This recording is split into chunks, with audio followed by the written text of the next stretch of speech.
All right, so hello everyone. Hello, I'm everyone. JinJinx, I'm Tuna, and we're the the Monster Monster Hunter Hunter Math Math Guys. Guys. That's gonna be so upsetting.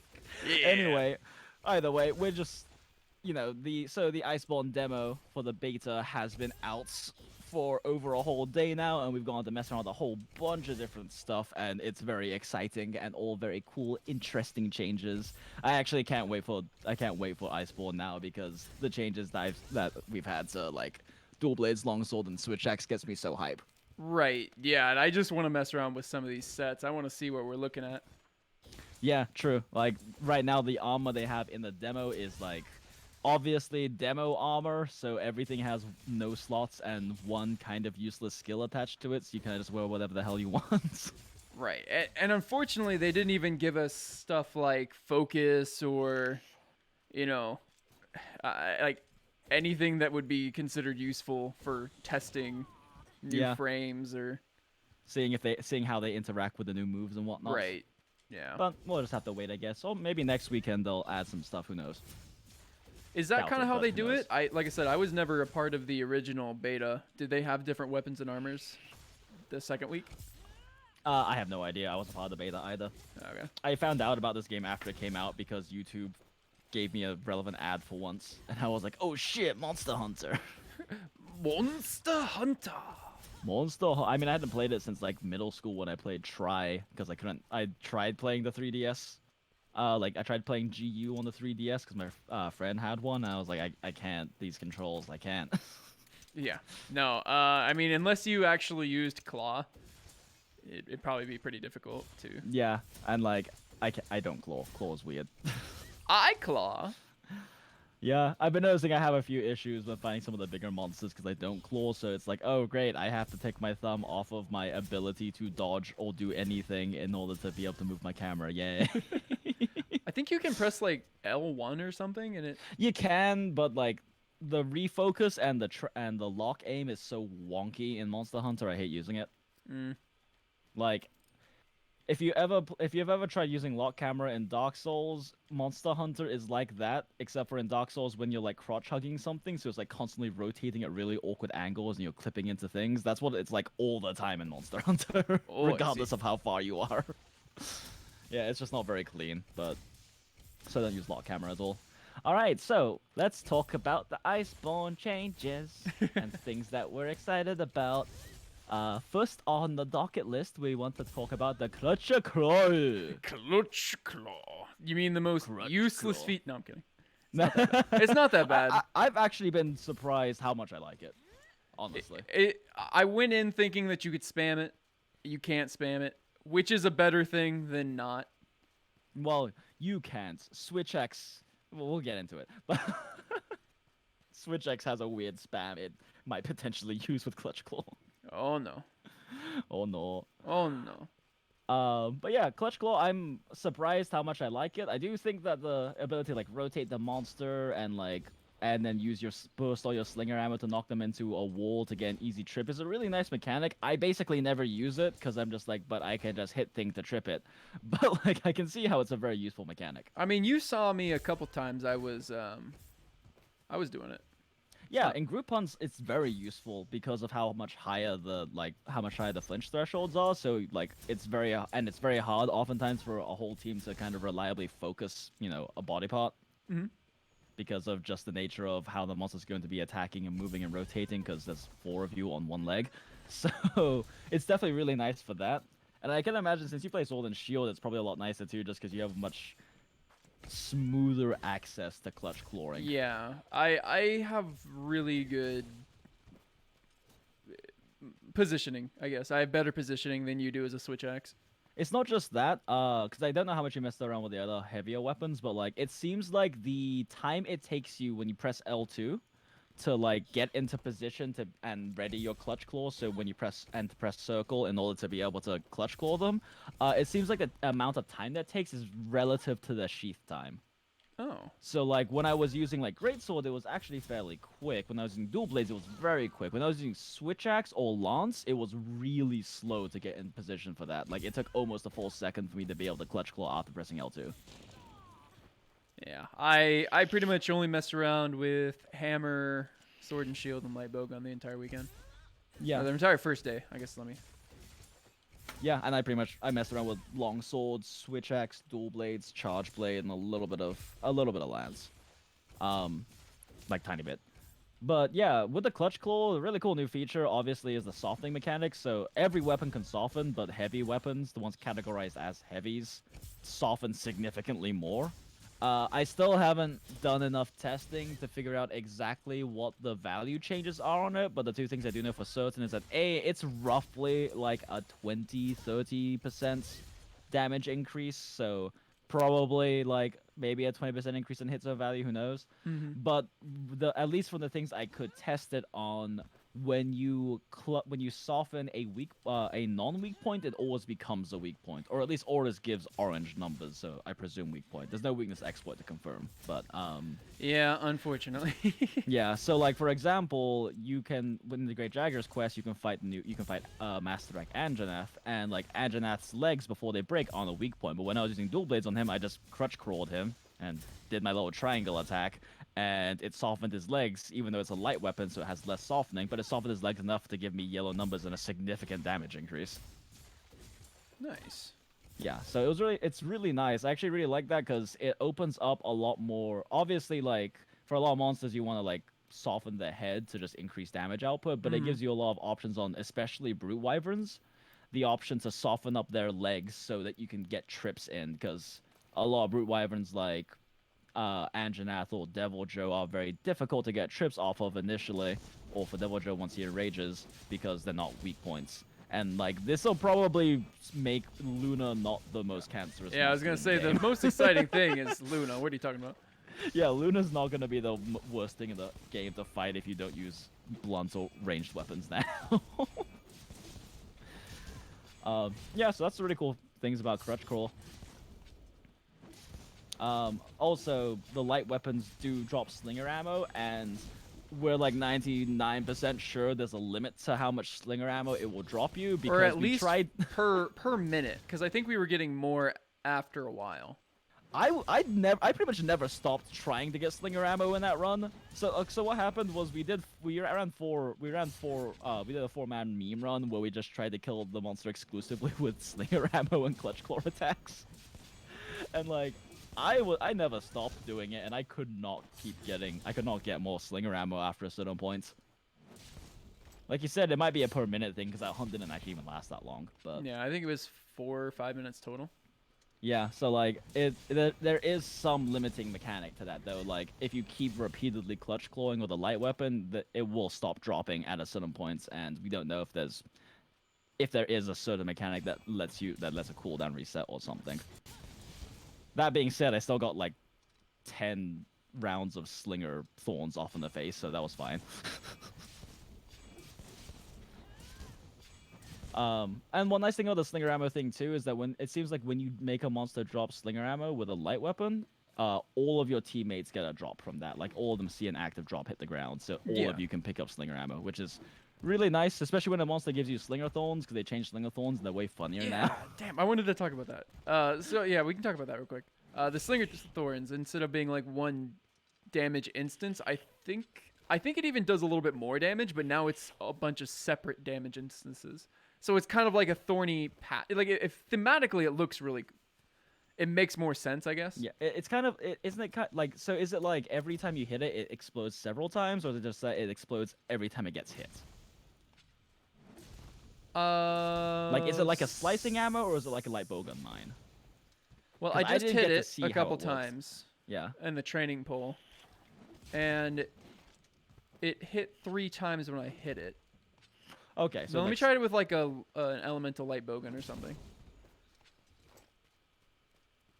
But so far as I could see, I mean, when we did it on that, what the hell's his name again? The Woolly Mammoth? Woolly Barrett. Yeah, Woolly Barrett. Yeah. But I mean, I had like 10 plus numbers with the light bowgun. Yeah, like I still need to go back and watch your VOD of that, because I was, like I said, I spent that entire hunt just farming slinger thorns off of his face and sticking them on his face for you guys to blow up. But yeah, the slinger thorns function a bit differently now, and they're actually kind of fun now. Yeah, I think it does it Yeah, it looks like every it's time it one gets hit. Yeah, every time it gets hit, and then eventually it exhausts itself Yeah, after after a like few 3 hits. hits, 2 or 3 Yeah, hits. which is pretty neat. Very fun. Yeah, I Slingathorns are can't pretty fun think. though. Did you notice anything else getting changed at all? Um, not really. I didn't really mess around with too much slinger ammo, honestly, because I was mostly messing around with the movesets. Like, there is some stuff where, like, I know bomb pods, when you power shot them, they, like, delay like a sticky ammo does before exploding. Or when you, like, flint shot them. Mm-hmm. Like, it doesn't go off immediately, but I don't know if that's the same case for just regular shooting bomb pods. I didn't really mess around with slinger ammo that Wait, much. I'm testing something again real quick. There are bomb pods in the training area if you want to go take a Yeah, look. they're because I think. So I think I got a 19 off of that. God, it's really hard to tell with. Yeah. But I think it might do different amounts of damage depending on what you hit it with, kind of like a wyvern. So it's kind of it functions kind of like a light bowgun 9 now, Yeah.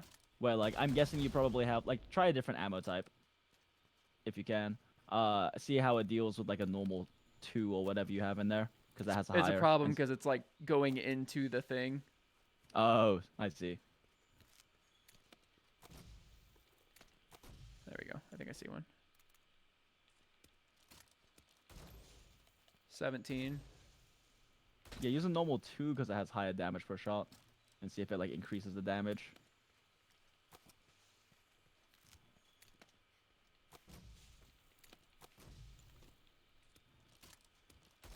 No, it's still 17. Okay. No, I was wrong. Okay, so it's just like per hit it just goes boom. Yeah, and it seems to exhaust after 3 hits. So yeah, Slinger Thorns exhaust after 3 hits. Pretty neat.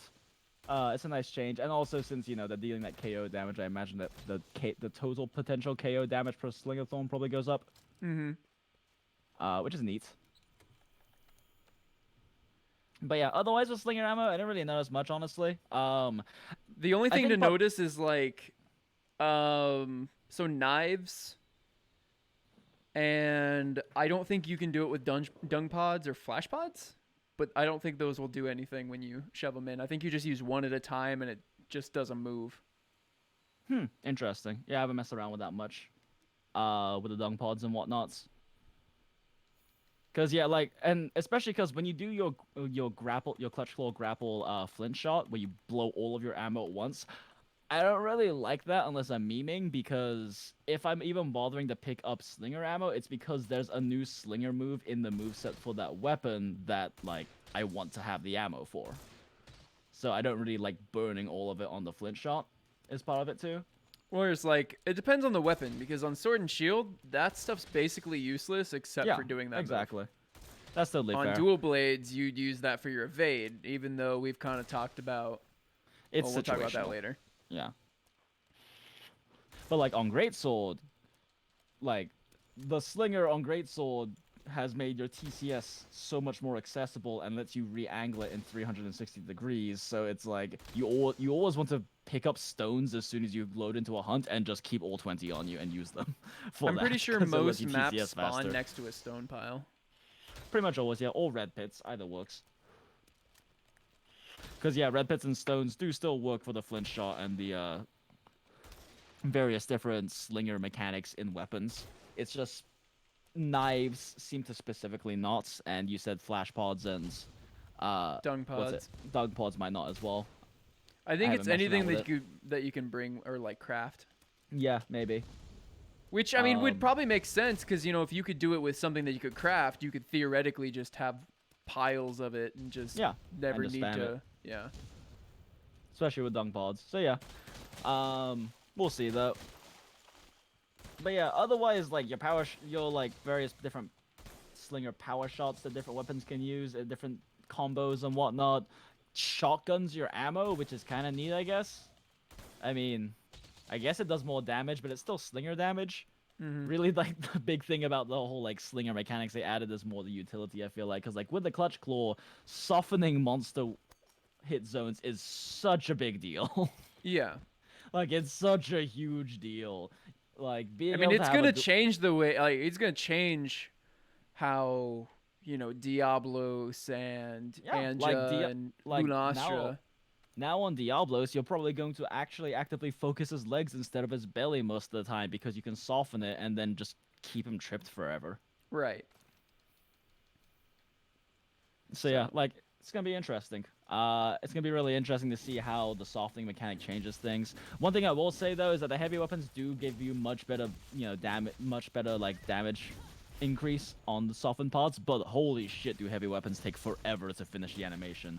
And when you're clutch clawed, if you ever used like ZSD, zero sum discharge on Switch X before, basically you can get knocked off of the monster while you're doing it if they roar or if they do an attack where the body part you're on is part of the hitbox. now, have you noticed? And same thing with clutch claw. Just to kind of go, I guess, go into a little bit of weapon changes. We noticed that if you use the counter claw on Lance, you could not be knocked off. Did you notice that the zero sum for Switch Axe with the claw? Oh, Did you notice that? I haven't really messed with it much yet, but I'm like 90% sure you would still get knocked off with ZSD. Actually, no, wait, I did get knocked off with ZSD once now that I think about it on Rathalos. Okay. I was trying to test it out, or test something out.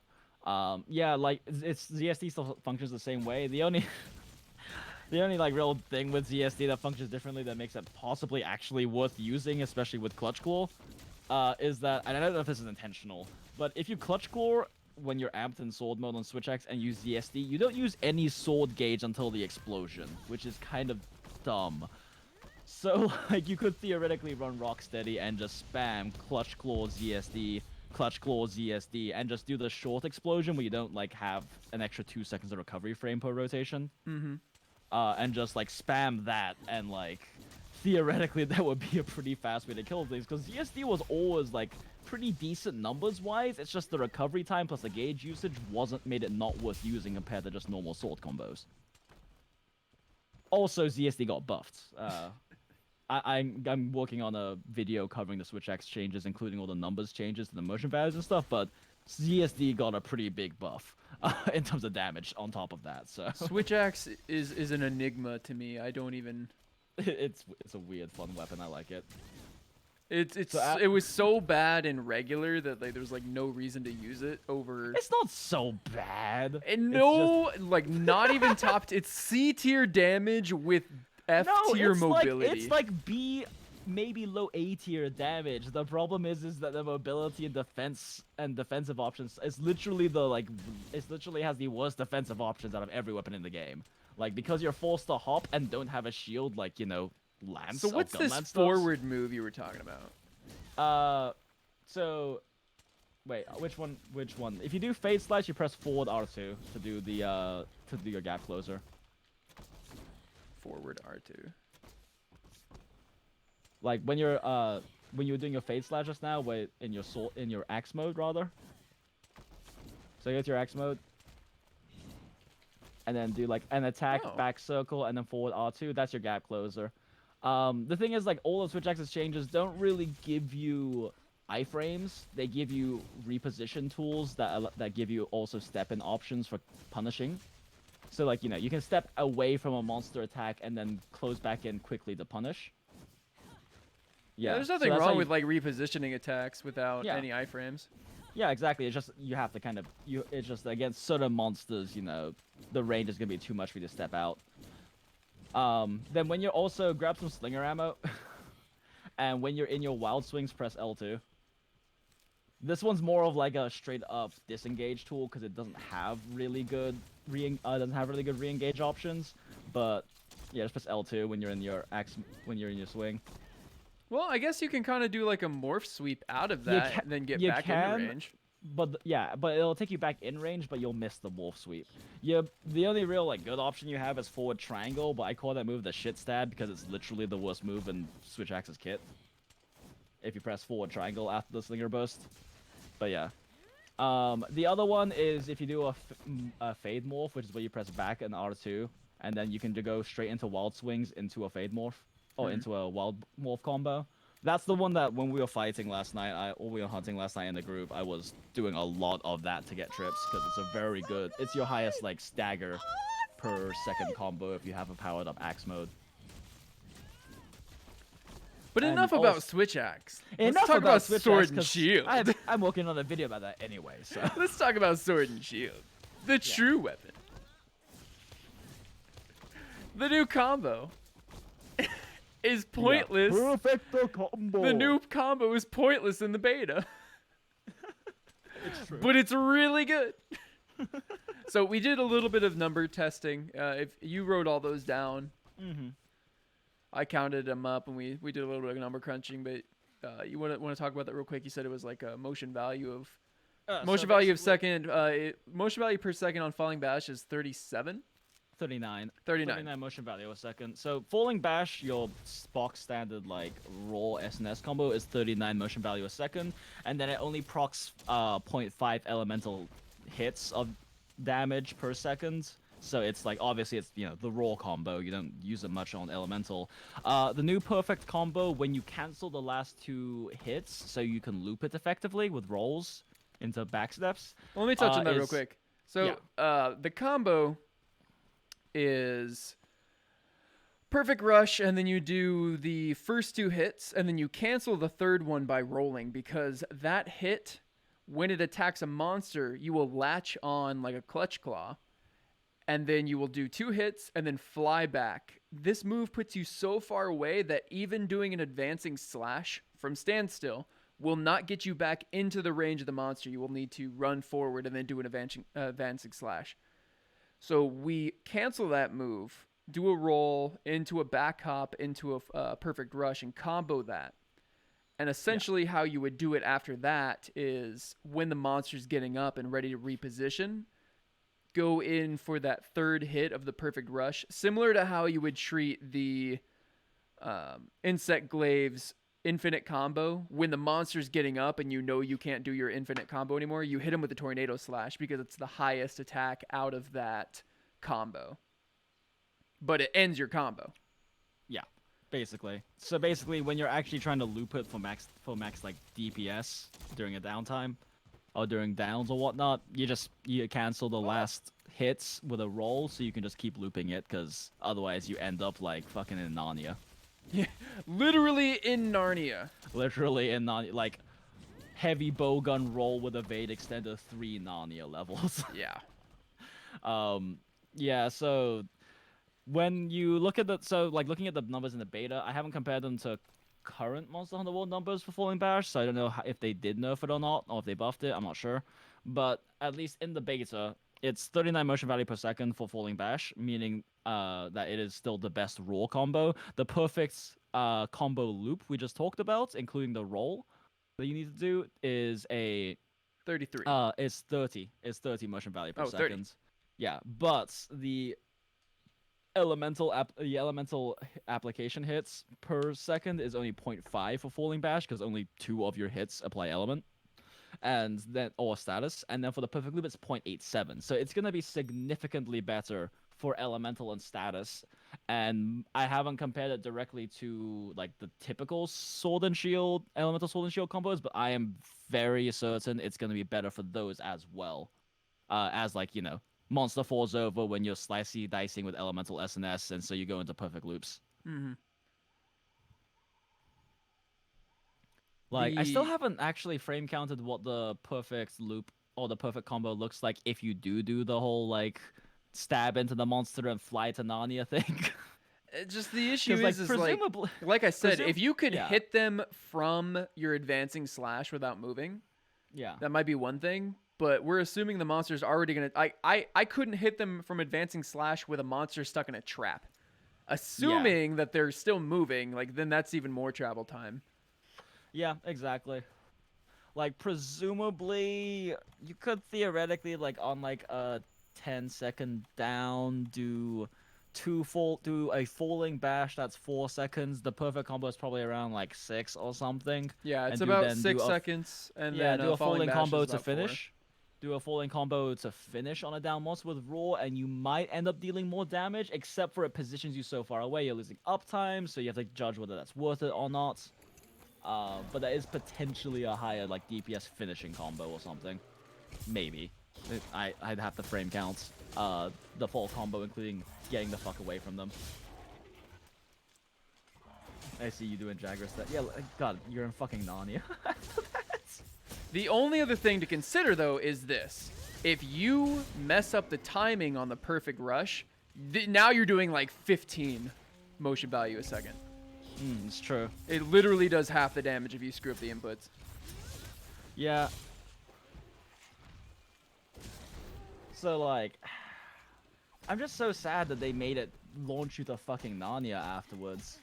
The thing we need to wonder is if you can get focus to proc on it and make the combo faster and make it so that you don't need to wait. That's true. Would mean that its motion value per second would skyrocket. Well, not really skyrocket. It would increase, though. No, dude, we're talking like you. The problem is like all that would really. You can cut do off that combo so fast if you just spam the button. That's true, but like, it's only gonna have the 4 total procs of focus applying, which is like first on the charge for the charge slash, and then also on each of the little red flashes as well. Like, it would increase the speed, but like only by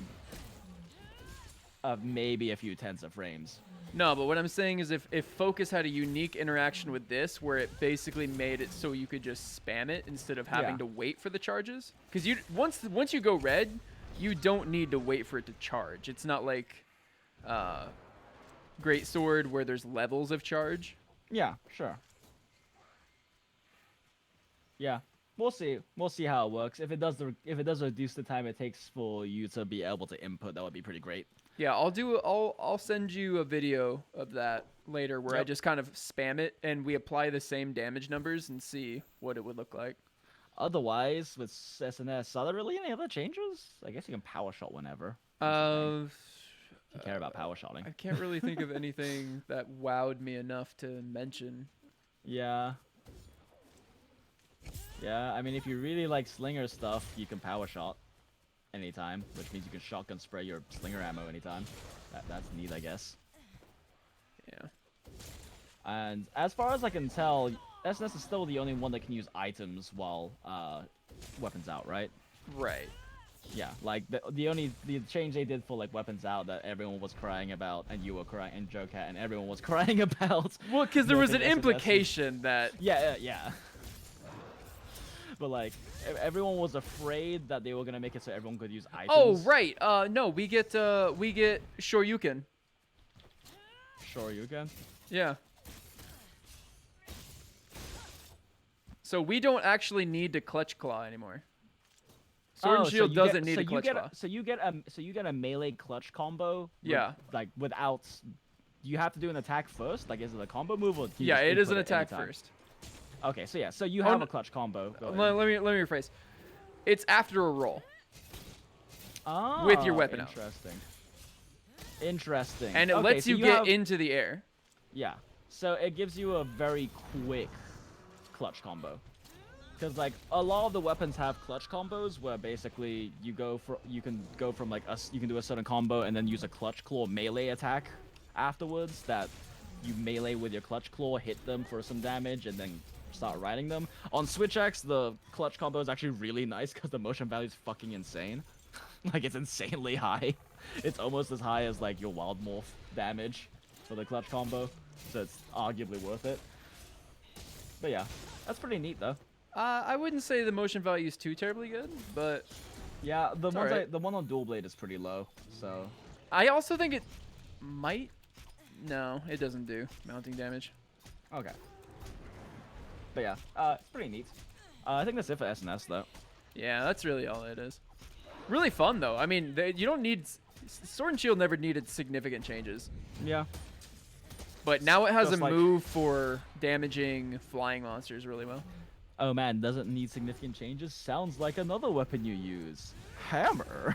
Hammer. The moves. The Literally moves. nothing changed. Literally nothing changed. That kind of made me sad. I mean, you can power shot in between charges, which is which can be kind of neat because you can hold your charge and then go up to a monster and then power shot them in the face and flinch them and then get a free level 3 hit off. But like functionally, nothing really changed. Yeah, no Functionally, hammer. nothing changed. But I mean, hammer is such a perfect weapon as it is. Admittedly. Thematically, it's good. It's got great mobility, for a heavy weapon. It's got arguably, if not the best melee damage. Yeah.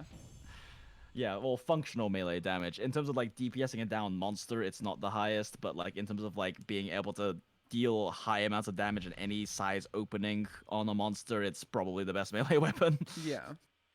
Yeah, it has KO. Like Hammer didn't need anything anyway. Let's be real, it's Hammer. It's already the fucking thing I'm perfect. hoping that we're gonna see is like a behind the numbers change to how well hammer stuns. Was maybe like a slight increase in stun damage. Yeah. Oh, the one thing. Yeah, that's possible. That's also like insanely hard to test. Actually, it's impossible to test because we don't know if they change. We don't know how they change the KO values in the demo, so we're gonna have to just wait.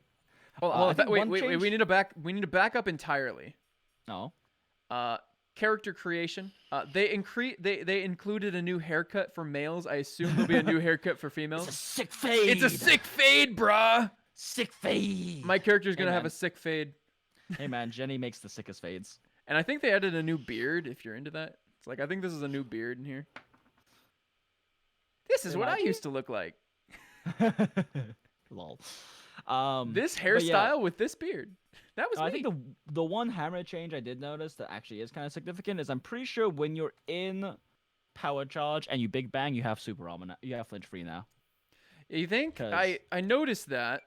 Yeah, because that wasn't a thing before, and it's one of the things that Hammer players have been complaining about since this game came out. Because everyone wants to hit the head, and I'm the Everyone. special little hammer, so you should Shut not your hit mouth. the head. Shut Go your hit a mouth. different body part and deal less damage. Go 'cause deal I wanna damage hit to the head. tail. Go I'm cut not- the tail. Go cut the tail, because I don't want to put a single fucking flinch-free deco in my goddamn build. But my deeps. My deeps are more important than my entire team dealing less damage because they have to go somewhere else.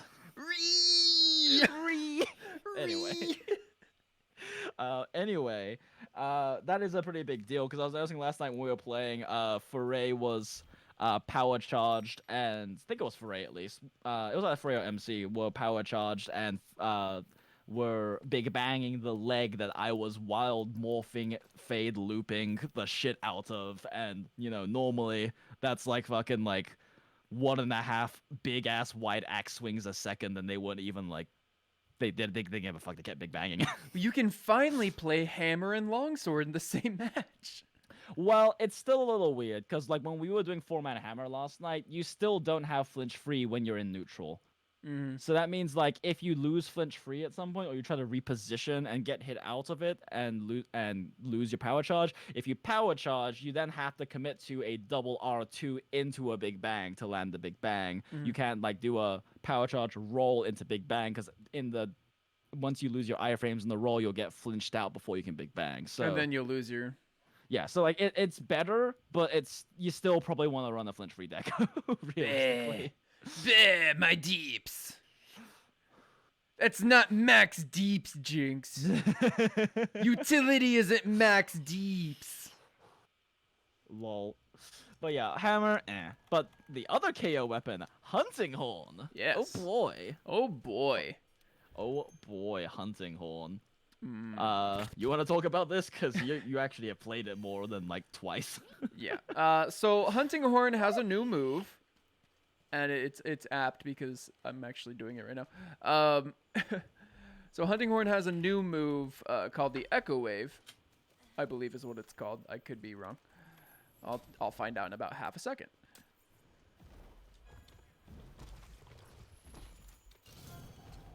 Yeah, something like that. Anyways, Echo Wave, and it throws the hunting horn into the ground. You stab it in the ground. Stab it in the ground, and you do a little spinning Mark move. your territory. And that move hits 4 times, I believe. Each of those moves comes out extremely fast. Applies element, applies status. Well, okay, it applies element 100%. We assume it will apply status. There's no reason it wouldn't if it applies element, yeah. Unless, Capcom decides to do Capcom things, I guess. But yeah, each of And those the apply motion values status. are pretty decent, and it also applies KO as well. So Yeah, so, now like- what we believe the combo will be is just spam the shit out of this Echo Wave. Yeah, with whatever on your with whatever on your hunting horn. So like your hunting horn will have songs for like an impact echo wave, which is a song that instead of providing a buff just deals impact damage. Yeah. Which is also amazing. So like in the case of the hunting horn Tuna is using right now, it's gonna be a red note. So you're just doing like circle L2, circle L2, probably doing back circles so you can do jabs instead for faster echo waves. And like the damage output is pretty damn decent on it. But the big thing too is that every time you play the echo wave, the impact echo wave song, you're not only dealing like pretty decent damage and KO, as you can see right here. You're also, when you do a recital, we do an encore of your recitals. You do all of the impact echo waves at once as a big giant chunk of damage. Which it can crit.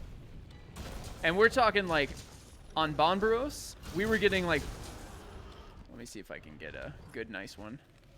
Yeah, I mean we're getting like 300 to 500s depending on Yeah, how soft 500. Like you can that'll be your new wake up move for sure. Yeah, it's a really strong breakup move if you can angle it right, which Tuna was messing around with earlier in stream. And it's pretty yeah. pretty easy to angle right as long as you turn while you're doing your recital, and then turn your hunting horn to the end and impact.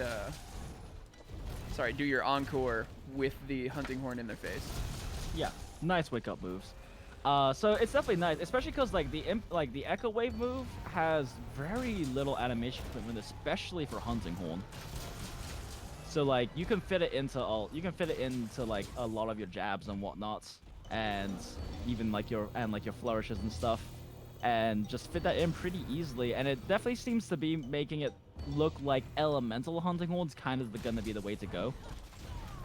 Right. Because I haven't looked at the motion values, of course, but it seems pretty likely that the motion values, if they were buffed, it's not that significant. So Raw's not gonna get much better, but this impact or this echo wave playstyle definitely very much so wants to use elements. And it's nice because it's something I was always talking about with Grifted, who is the guest on our hunting horn video, was that if you wanted to do hunting horn as damage, there was really no reason not to just use hammer, because they're the same basic play styles and play loops where you just kind of knock over the monster, deal a bunch of damage, knock over the monster, deal a bunch of damage. Just snipe damage on the head whenever you can until they fall over, then do big damage. But you were doing less damage every time. With more animation commitment. Yeah. So it was like, why not use hammer? But now we have a niche for hunting horn where you have made it the elemental and status big hitting slow impact weapon. Because like while the elementals definitely gonna be the way you get your damage out on hunting horn, you know, this makes it so that status hunting horn is significantly more viable than it used to be because of how quickly you can apply paralysis or sleep or whatever with your echo wave. Which I just think I think like high raw para hunting horn runs on Diablos are just gonna be funny.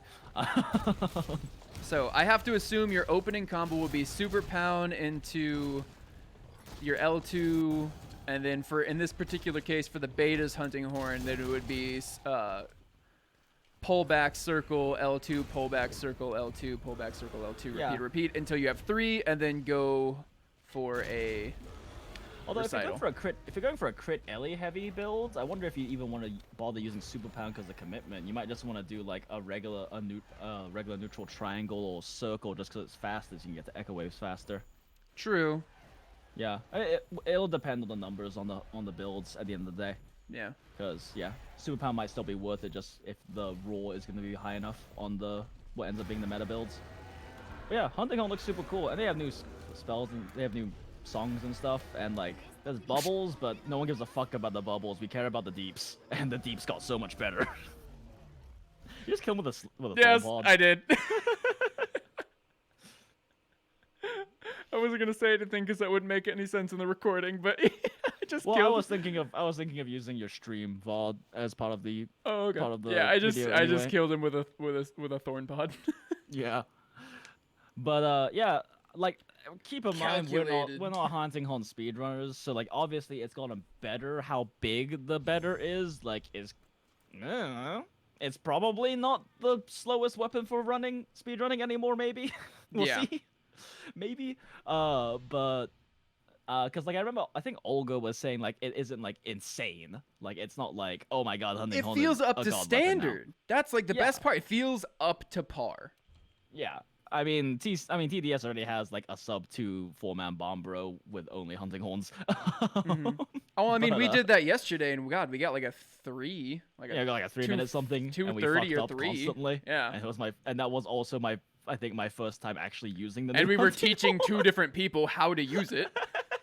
Yeah, so like, it's not bad. It's really not bad, and like the KO application is really nice on the Echo Wave. It feels like.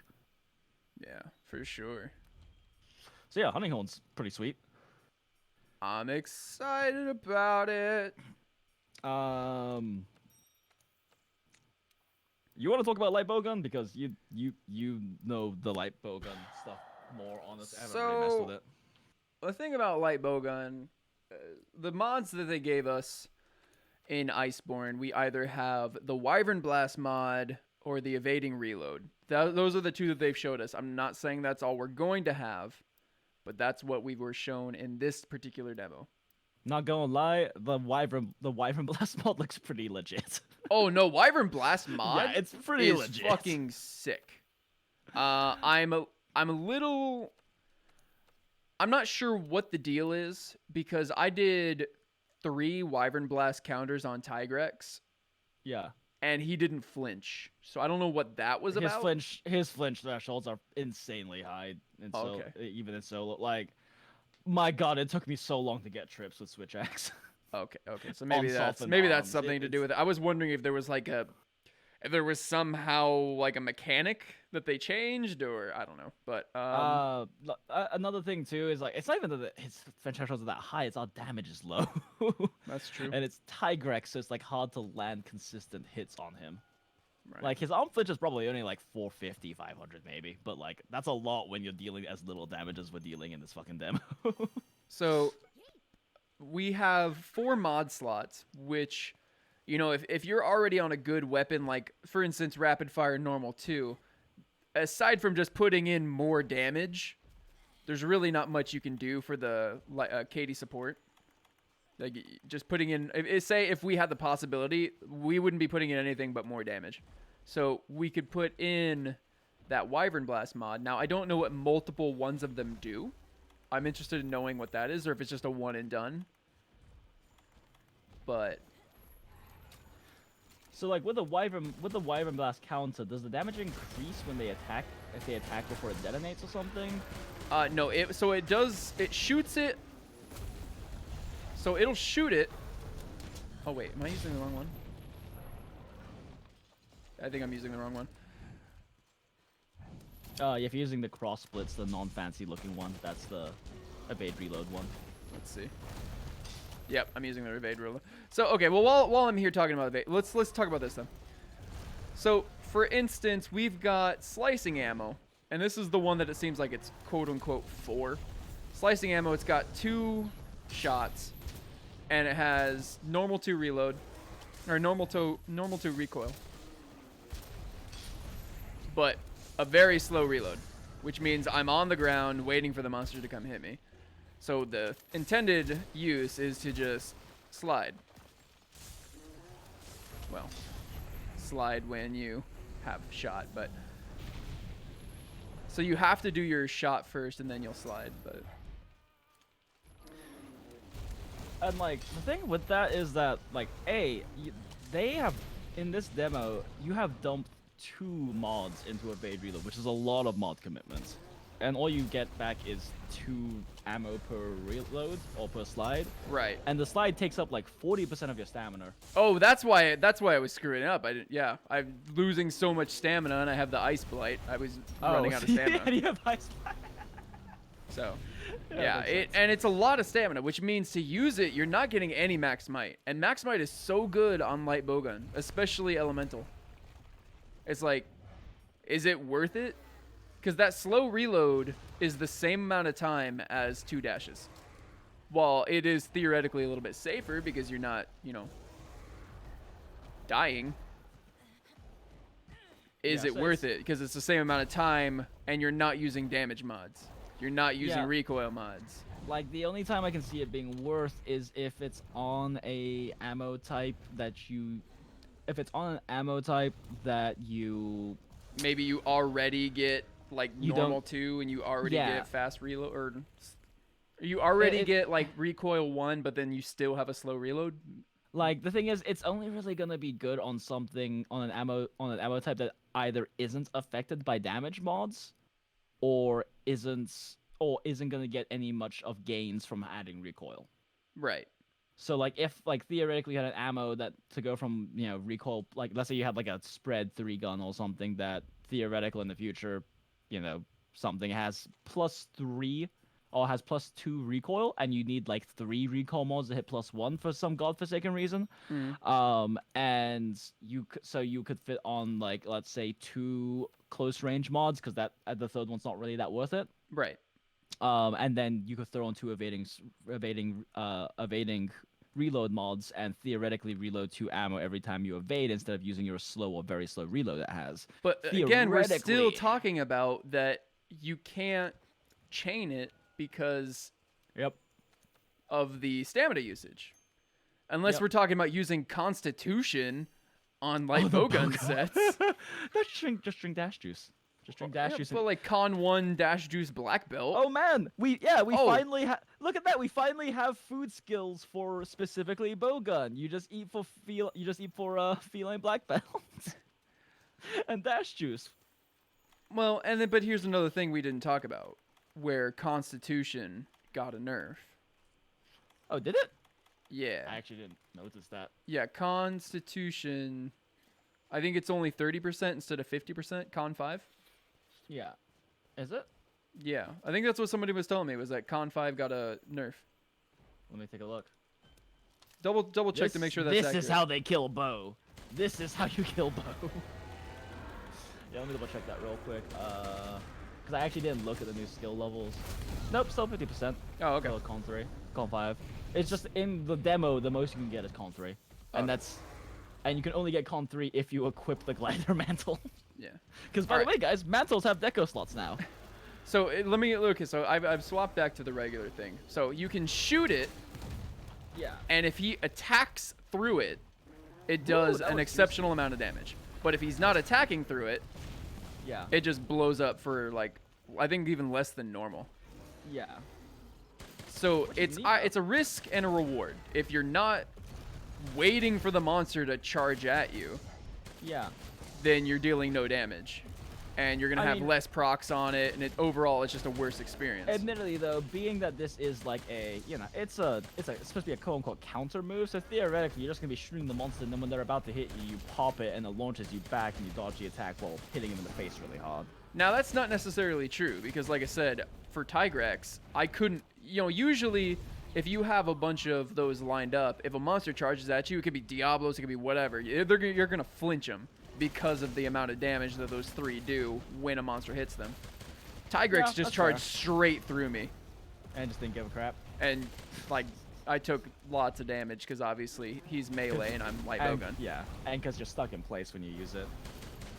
Although theoretically what you could do against Tigrex is flick 90 degrees and point at the ground when he's charging at you. And then Wyvern Blast. Good luck trying to do that on console. Yeah, fair. On console. But the only thing that I could think that would work is if you were like not aiming. Forehead. Yeah, I was about to say just quickscope forehead. Like use the Mugame quickscope technique where you let go of your aim to flick and then re-aim before firing. So yeah.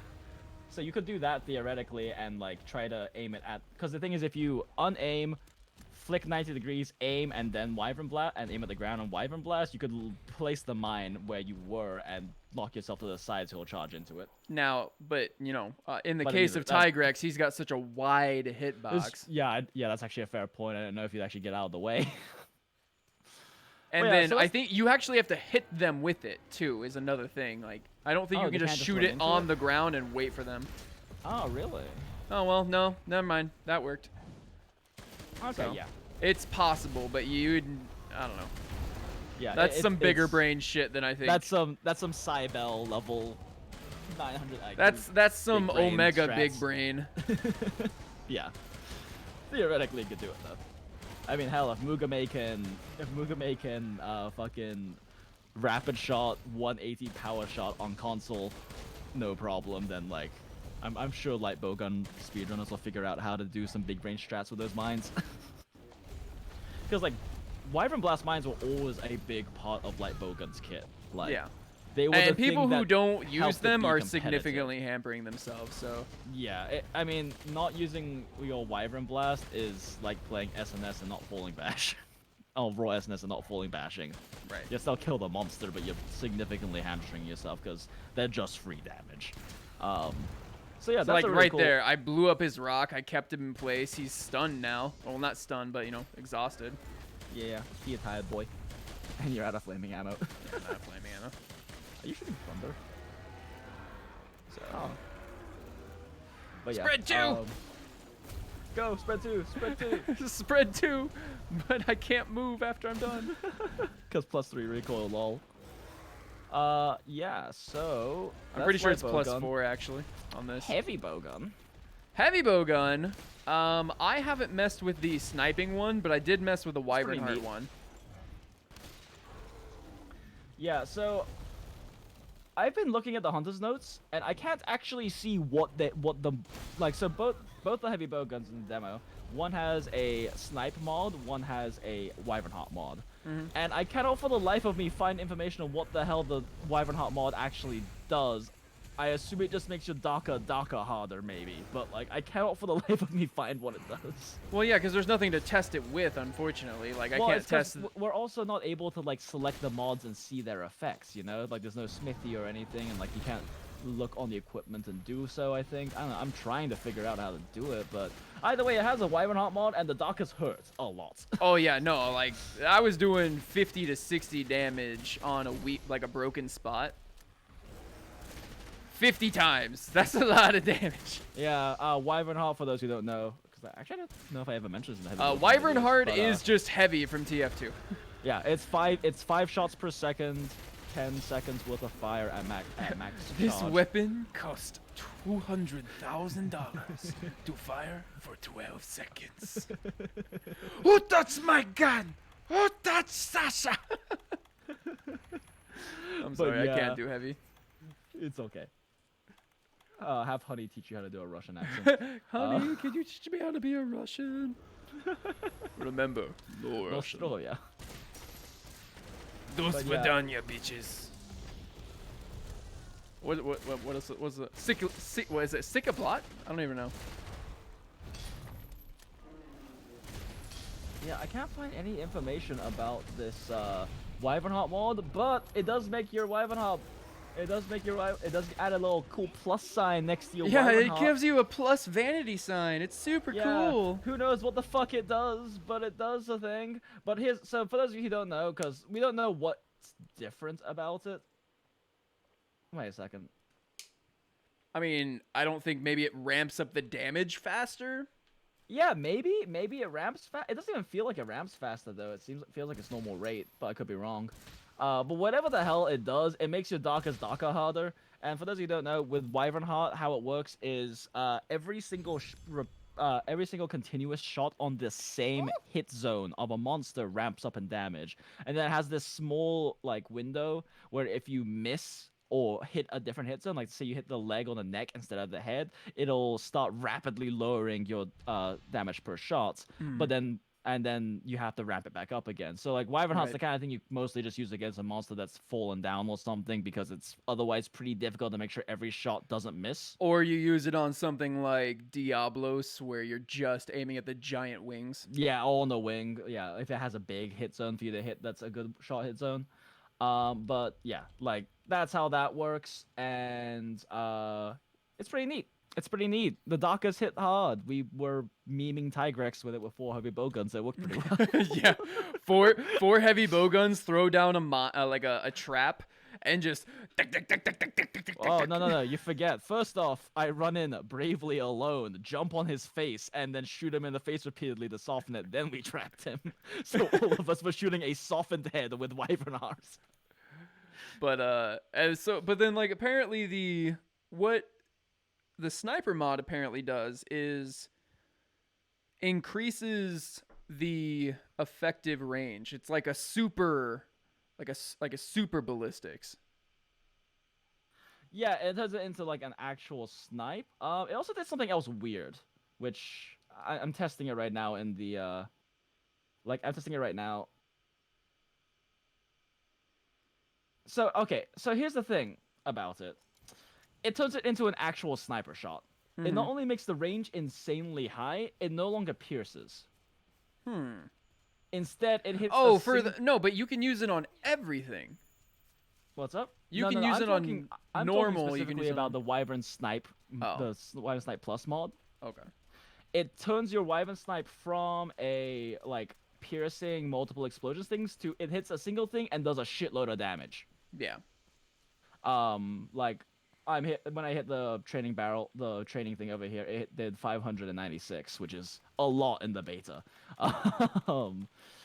Now the other thing that gets added is you have a special scope, and I think that's the thing you're talking about. Yeah, I was talking about the scope. Sorry. Yeah. So the special scope is kind of interesting. It's an item that gets added to your item bar. You attach it, and it looks like this super sick, long, black Spec Ops the line telescope thing that you aim down. But when you Then you go into James Bond mode. Yeah, you go fucking James Bond. It has a super strong vignette with this really fancy, how the hell did they design this with Monster Hunter technology, reticle on the scope. And it works with like everything on your, it works with every single one of your ammos. And it lets you basically play super zoomed in. And you don't actually move any slower while using it, even though it looks like you do because you're zoomed in, but you don't. You're moving the same speed from as far as I can tell. Yeah, no, that's... So it lets you just do like really precision shots. Or if you want to meme, you can grab spread ammo and just get in the monster's face and look at its nostrils while the particle effects blind you with Glutton or something. But it increases the range. So, I mean, maybe you could use it... Let me double check that. I'm not 100% sure on that. Let me see. That's what they were talking about, that it increases the range. Like I said, I haven't used that one because I've been so in love with this fucking chain gun. With the Dakas? Yeah, with the Dakas. Give me Let's more remove the Dakas. scope.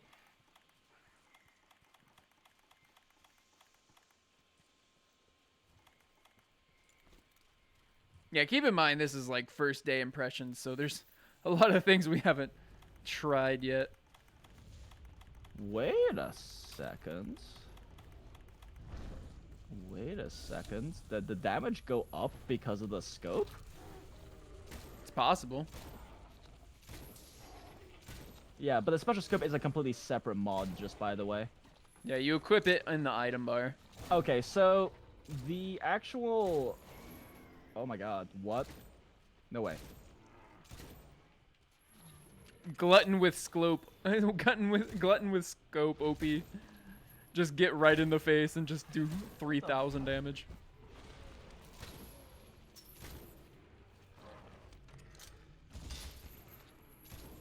I don't understand what's happening. With the scope shots, I'm randomly dealing 56 damage instead of 43.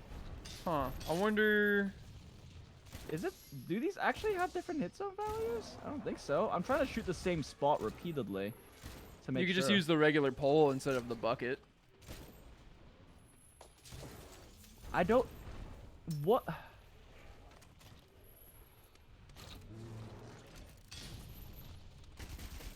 No way, is that it? What? Wait a second.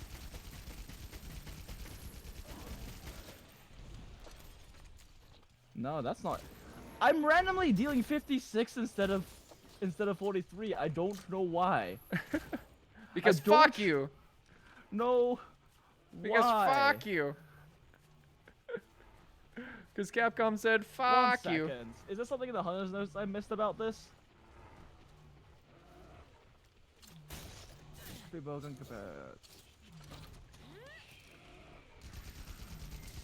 You have a super critical range.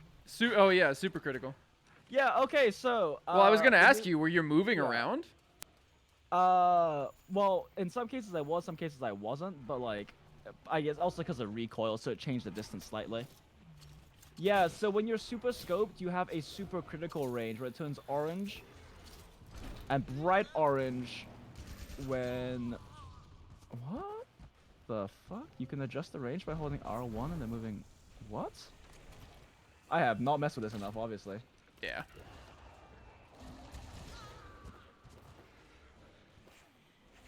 Yeah, so there is like... There is a super critical range now, which is like a small window where you deal more damage. Let me see if it happens without the scope, though. Wait, did I just... Yeah, so the super critical range doesn't apply unless you have the scope attached. So that's actually really huge. That's a straight damage buff to heavy bowgun if you use the scope. So, not that it really matters, and I'm sure somebody's already known this, but I just found out about it. At least normal 3 has a area of effect when it hits. Okay, guys, so I was memeing about the whole spread special scope thing, but it's actually a thing because spread ammo has a super critical range. Oof. You actually do more damage. Did when they you're just scoped. buff Glutton? They just buffed Glutton, and on top of that, you have to look at a monster's nostrils while doing it because it only works when you're scoped.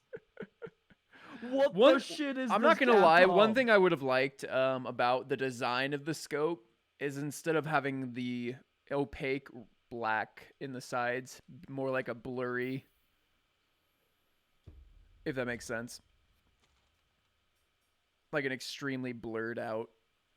Oh, instead of having the black vignette? Yeah. Yeah, instead of the completely opaque vignette. But that's just me. Actually, hold on. Oh, that's neat.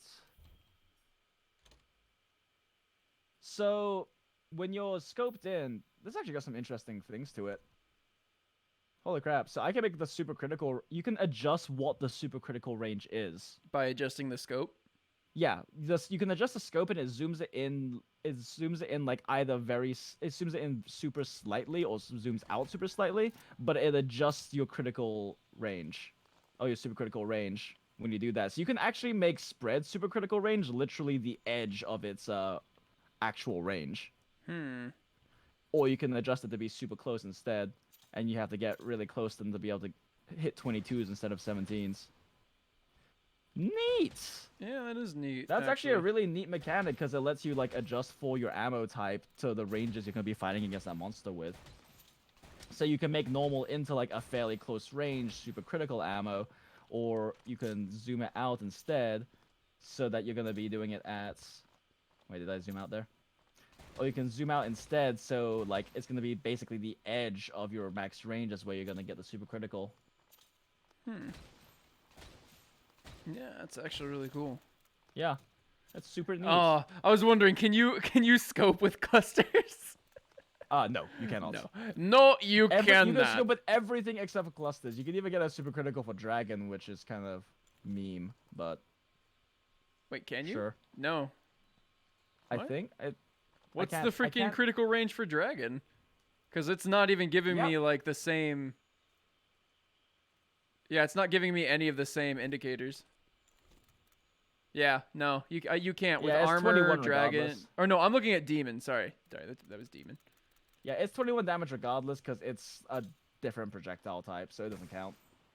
But yeah, you can get super critical range, which deals even more damage. I mean, 56 to 43, that's 13 more damage. So what is that?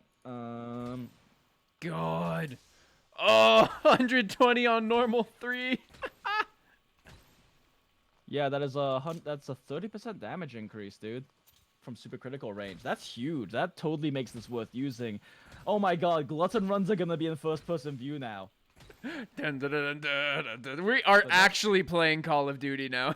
Yep. Welcome to actual Call of Duty, except for everyone's moving the speed of a Now, sniper. hold on. I'm noticing. I don't know if it's just because of moonshots, but my accuracy is kind of weird.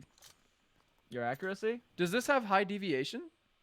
Average. Average, yeah. It's pretty decent I deviation. was, yeah. See, I'm like, I don't know if you're watching the stream right now, but I'm like shooting off to the side. Yeah, that deviation's always done that. Huh? Weird. Deviation is very is very like sway heavy recoil. Yeah, you gotta remember, Yeah. I don't really use heavy bowgun. Yeah, that's fair. And light bowgun deviation is a lot less significant.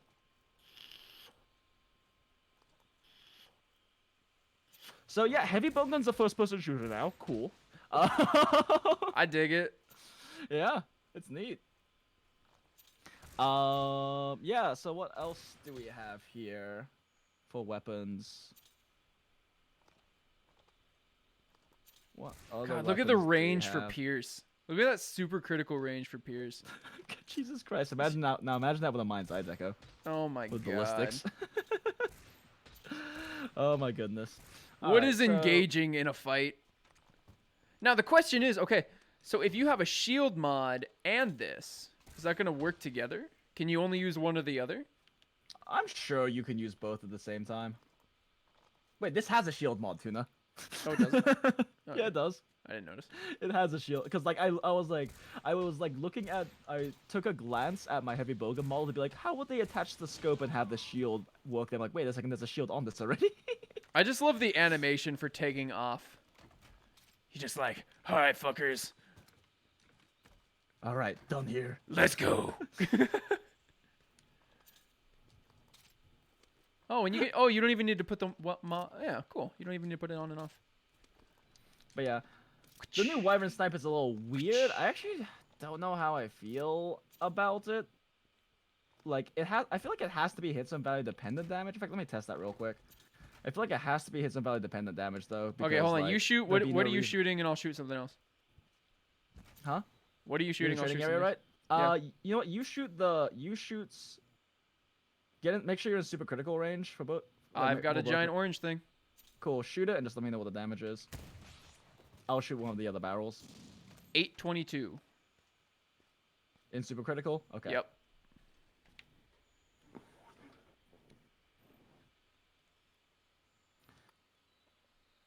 I'll shoot a black barrel.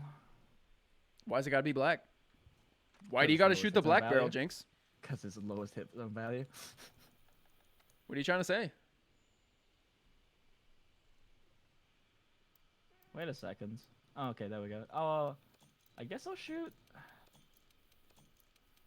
Okay, I'm just gonna shoot this other barrel because I can't seem to get a crit read on the black one for some reason. Oh, nope, there we go. God, you actually have to be pretty close for the crit range, for the super critical range for this thing.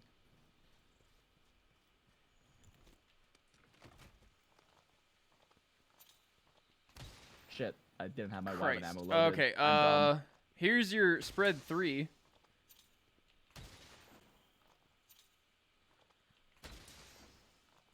I don't know if you can. So it's all 18s on. 394, so it's definitely hit some value dependent. Oh, nice. So like, this is gonna be the thing that you're gonna want to run this to snipe the weakest point on a monster at the start of a fight, basically. So it's doing spread 3 is doing 18 out of range, and then in super critical range, it's doing 23. Yep. But obviously no. It's 22 for me because I'm not running attack boost, but yeah. Yeah. Yeah, so like, yeah, it's the...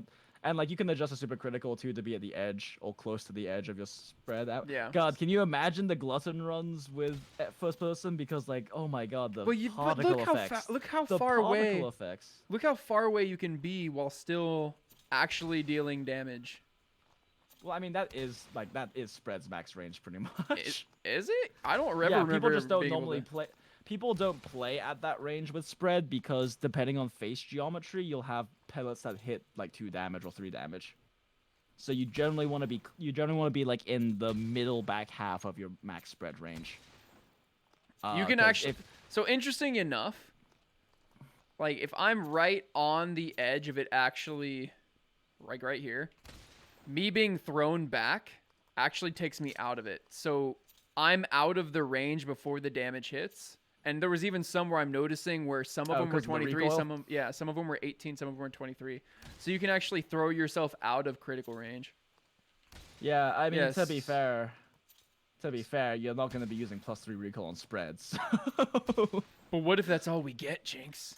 What if this is how they balance bowguns? Everything's a slow reload. Everything's so you can only pick one or the other. And before fucking Jagras Master Rank is the new meta spread bowgun because they don't give us another Glutton, but Glutton was just a better Jagras bowgun, and they don't realize. But yeah, that's so heavy bowgun, neato.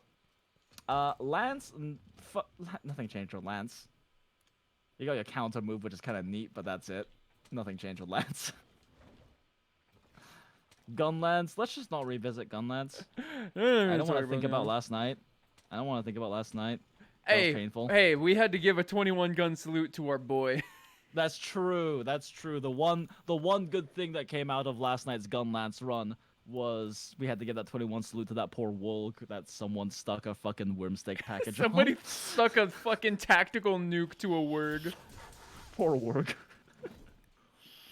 But like the tactical nuke, the wormsteak package thing, actually I forget the name of it. What is the name of that? It's Wyvern Steak Blast. Is it called Wyvern Steak Blast? Well, it's WSB, so I'm pretty sure, yeah, it's Wyvern Steak. Yeah, Wormsteak Blast, WSB. Or Worm. Yep. So the Wormsteak Blast is actually a pretty good gun lance buff for shelling types because it basically detonates every time shelling detonates. So like on when normal is doing its normal full burst, but more so when like wide is gonna be doing its poke shells, your shells will just be doing flat more damage because of it, and it doesn't seem to have a limit except for time. So like you can pretty much just like load that, stick it on a monster at the very beginning of a hunt, and then just like continue hunting normally with increased damage. So it's pretty neat. Yeah, I mean wide's gonna be fun. Yeah, wide's gonna be fun with that. And this will probably end up making wide even better than long again, just because of the fact that the shell frequency is so much higher on wide compared to charge shelling.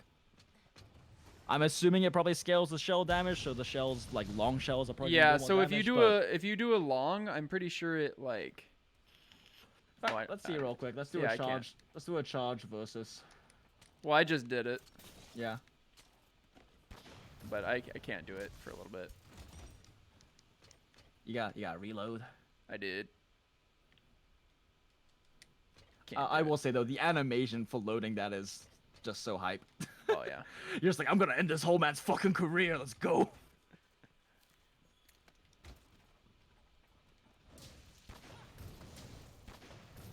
Well, it might interact differently with every kind. So like, let me try a full burst on it, cause 16 damage for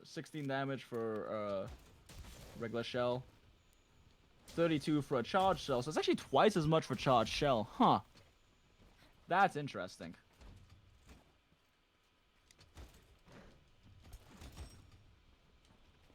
And then 19 for each full burst. Interesting. So it might actually... Normal shells actually get the worst out of all of it. Yeah. And then you have the fucking... Well, normal would already deal a lot of damage anyways, just off of the prospect that it's more raw focused. Oh, it's just interesting that, like, not full burst. I mean just regular shelling deals the least, even though full burst shells deal less damage.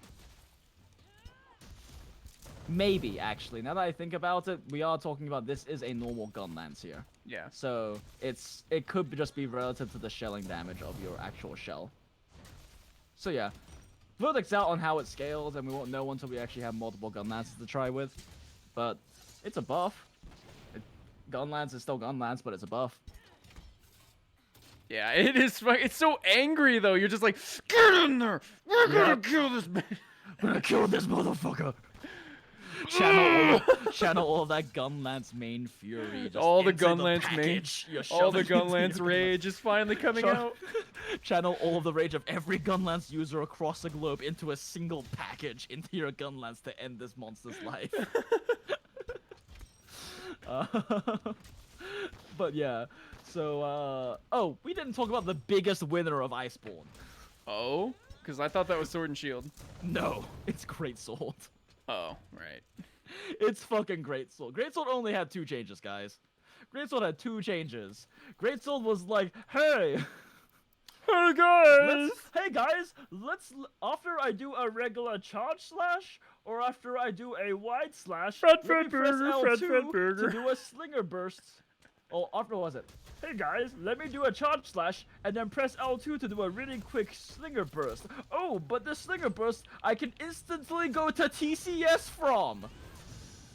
And hey guys, let's take my TCS and make it so that if I hit a monster with the first hit of it, I deal like 20% more damage or some shit. That is fucking ridiculous. Like it's just like a straight up buff. Okay, so did they increase the hit lag on TCS? Yes.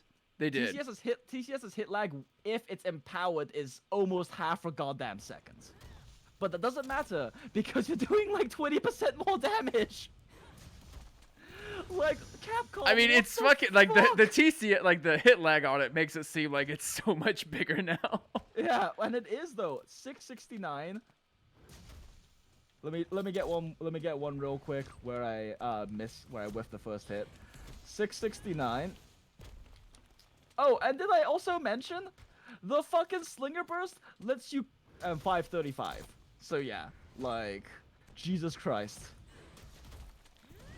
And it's got So, this yeah, nice little that's a like 25% damage increase on TCS. The move that TCS already didn't- is the hardest hitting move in the fucking game. it didn't need a damage boost. It didn't need a fucking damage boost, and they gave it a 25% damage boost. I am hysterical. I am hysteric. Oh, and did I also mention that if you do the slinger burst, you can change to any direction and TCS in that direction? Oh, what's this? The monster moved out of the way? Nope, I'm facing the other way now. Fuck you, I still get the TCS in your direction.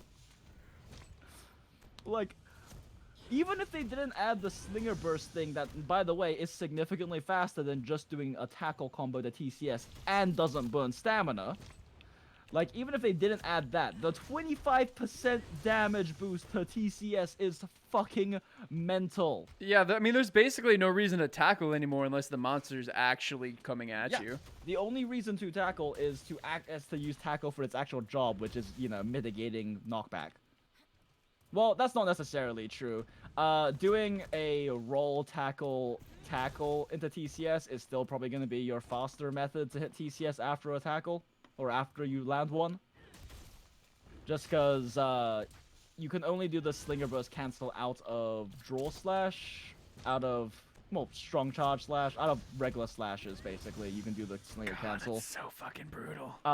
The funny one, if you want to know the funny one for fucking... So, you want to know the... Actually, I lied. That's not the... Double tackle TCS still isn't the fastest. You want to know what is the fastest? What? Roll, tackle, side blow, slinger, TCS. Roll tackle. The fucking bitch slap move you have. Yeah, that little no brain big slap. What the fuck? That is the fastest way to go from a TCS to another TCS is to roll out of your TCS. Roll out of your TCS, tackle, side blow, slinger, and you can rotate if your angle is off too, so you can go 180 and then TCS a monster. Like, this is insane. This is actually mental. So roll, tackle. Side blows R2 triangle.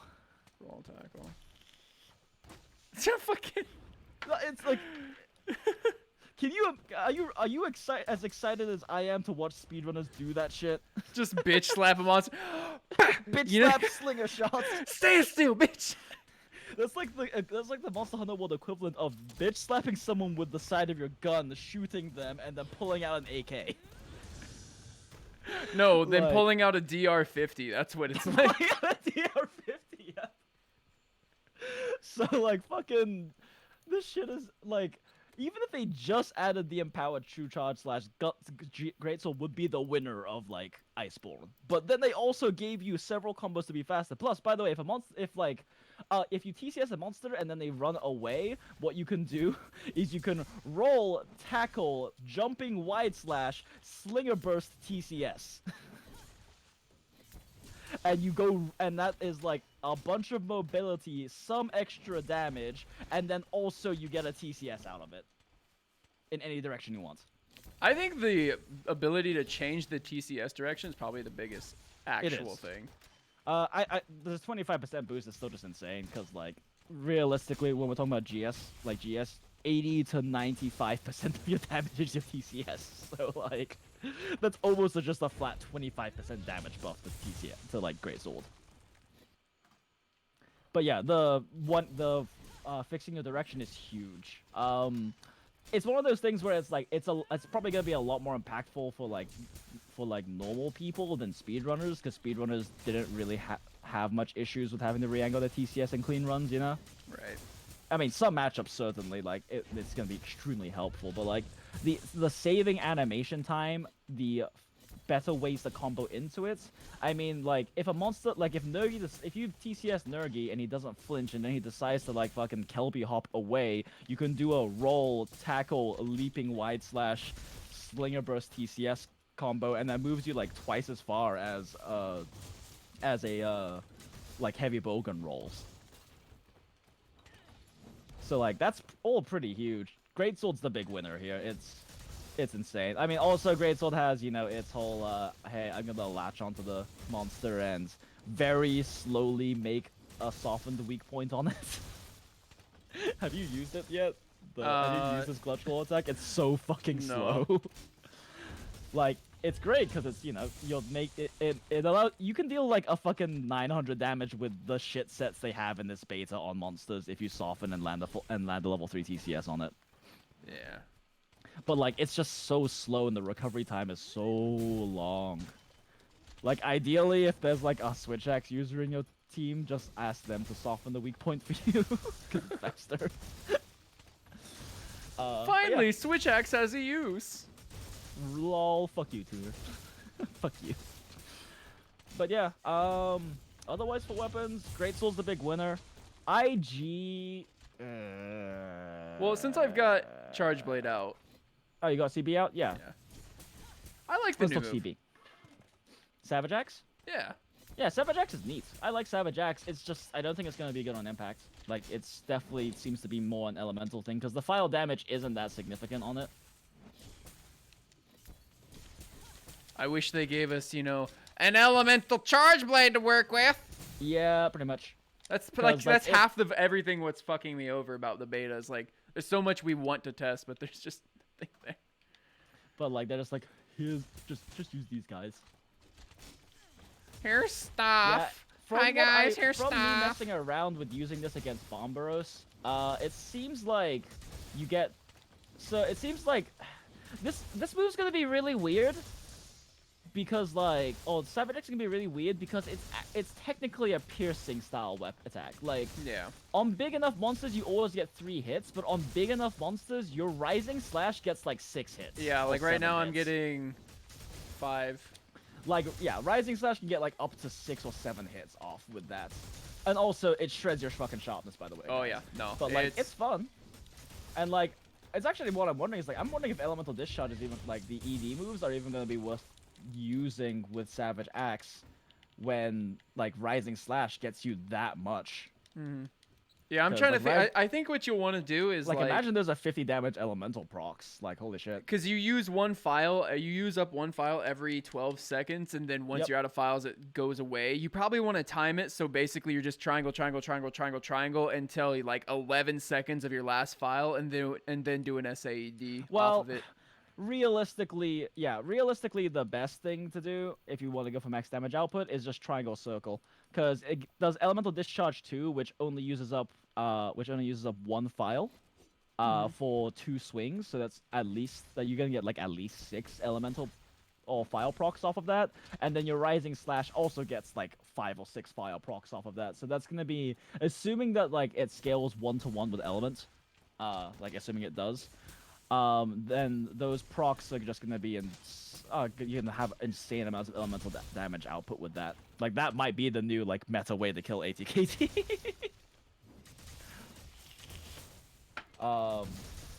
But yeah.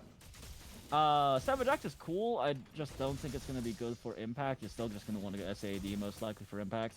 Most likely, we'll see. Like, it comes down to numbers balancing. We don't have artillery on this build, so it's hard to tell. And then like you were saying that you can do the whole. You were saying that you can do the whole like finish with an SAD thing. Mm-hmm. You could, or theoretically, you could just morph back the sword and get files again. Yeah, yes. And just keep Savage Axe. The only problem with the Savage Axe is that it feels like Swing Lance. Like, oh my god, these animation times, right? Right. And oh my god, like how slow this is. Like, it feels like it's gonna be like fucking. It feels like you're going to end up using this like you would like Swing Lance, which is you either flinch lock a monster or you run Rocksteady. But it's fun. It is. I really enjoy using this against Bomberos. I'm not insane enough to use it against Tigrex, but but yeah, like if you time it right, you can like just refill your files when you're in sword mode, and then just switch back to axe mode and just keep doing rising slashes and rolling and rising slashes. The damage is actually really decent on just rising slashes, so you can pretty much just like roll rising slash, roll rising slash. Occasionally work in a dash slam if you need a gap close or something. And if you have a bigger opening, work in an elemental discharge too. But then you just roll out of the way. I'm so used to focus, holy slash. shit. Right? It's so weird. And then, you know, you're running on files, so you go back into sword mode, do a single charge slash, yada yada. Now you have files again, blah blah blah. Yeah. But yeah, switch arc changes are cool. I like them. As for like values, I have no idea what the numbers look like. I don't know if and how they change motion values. What else? Oh, longsword. All right, weeb sword. Okay. Weeb sword is more weeb now, guys. Omae wa mou shindeiru. Nani? God, fuck that. So I actually really. But it's like so the good. longsword. That's the problem. Yeah, like I really like the longsword changes because, okay, first off, they made longsword a bit more fair. If you don't have spirit and you do foresight slash, it doesn't have iframes anymore, and it doesn't proc off. It doesn't proc and give you the little foresight attack. So there's really no reason to use foresight if you don't have any spirit. Unless gauge. you just want to do a quick like you know the monster's gonna Pega Slam and you can just get out of the way for a second. Exactly, but you don't get any of the iframes. You don't get the active effect that lets you do the thingy. Yeah. But okay, Yeah, so like, something about the anything. First of all, let's talk about EIE. EIE. Okay, so EIE. Because it is IAI and it's Japanese, so it's EIE. EIE. So EIE is interesting. Similar to Foresight, you can only use it off of other attacks, and it does apparently speed up with quick draw or quick sheath, as well as works with what's a crit draw. But like we hit 100% affinity anyway, so you're probably not going on crit draw. Wait, how do we know it works with quick sheath and quick They draw? said.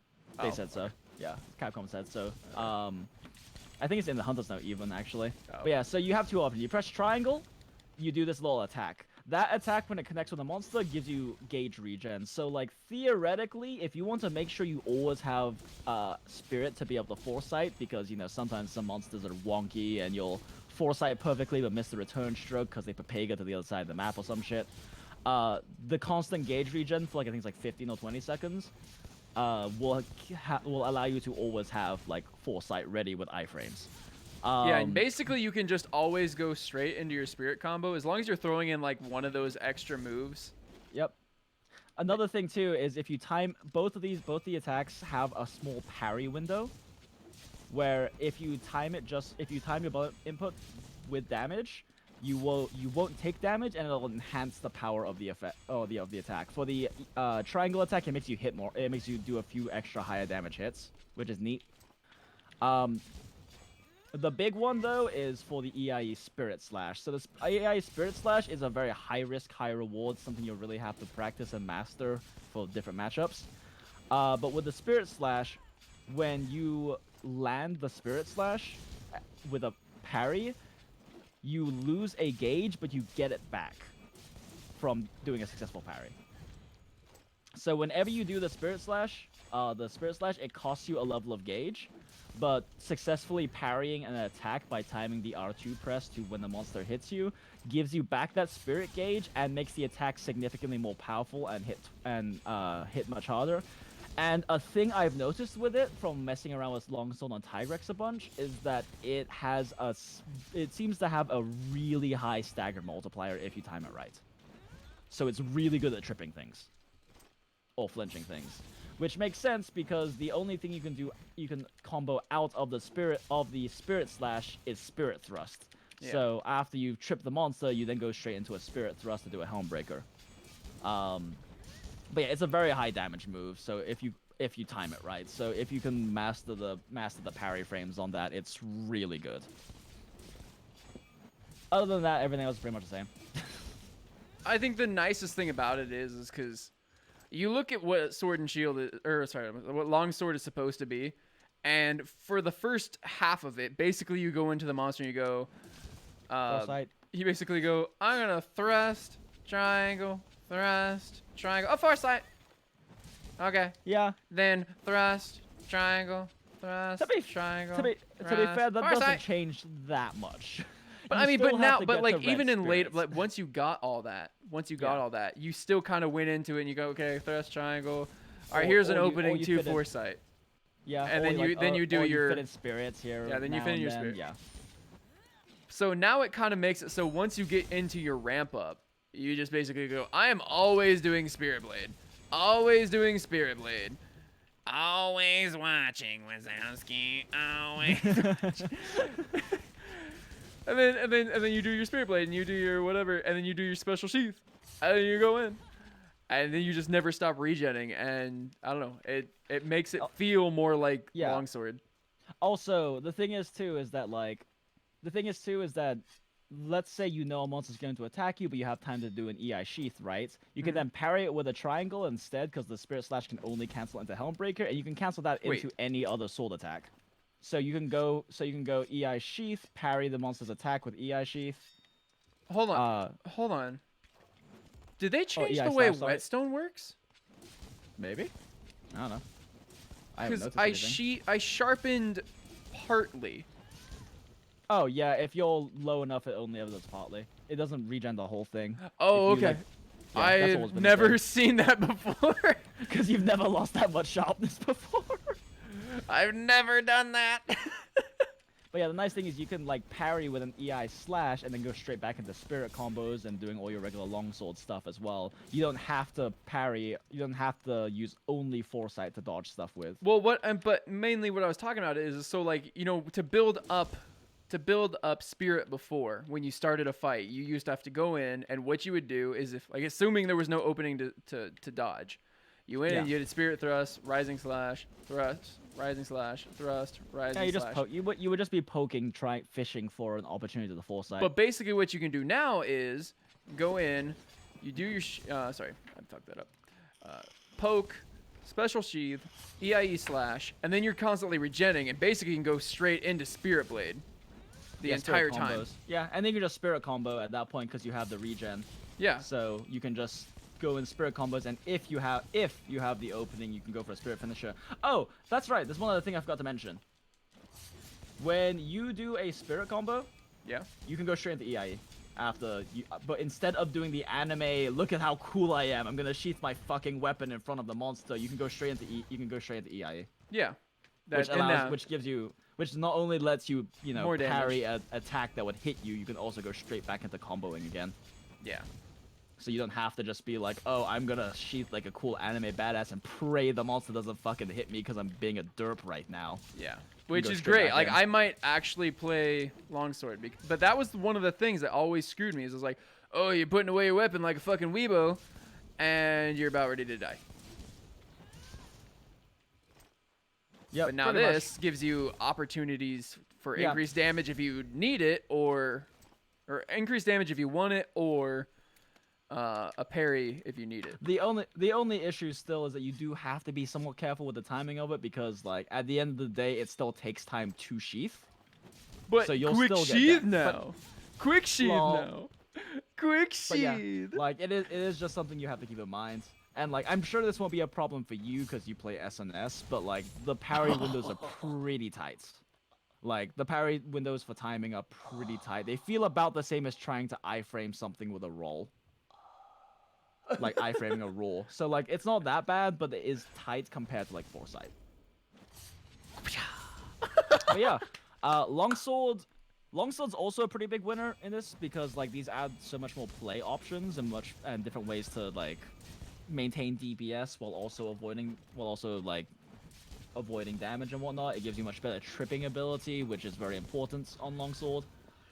Like it's really nice. I like the changes. It's And just then- not as big a winner as GS because it's not like longsword got 25% more fucking damage.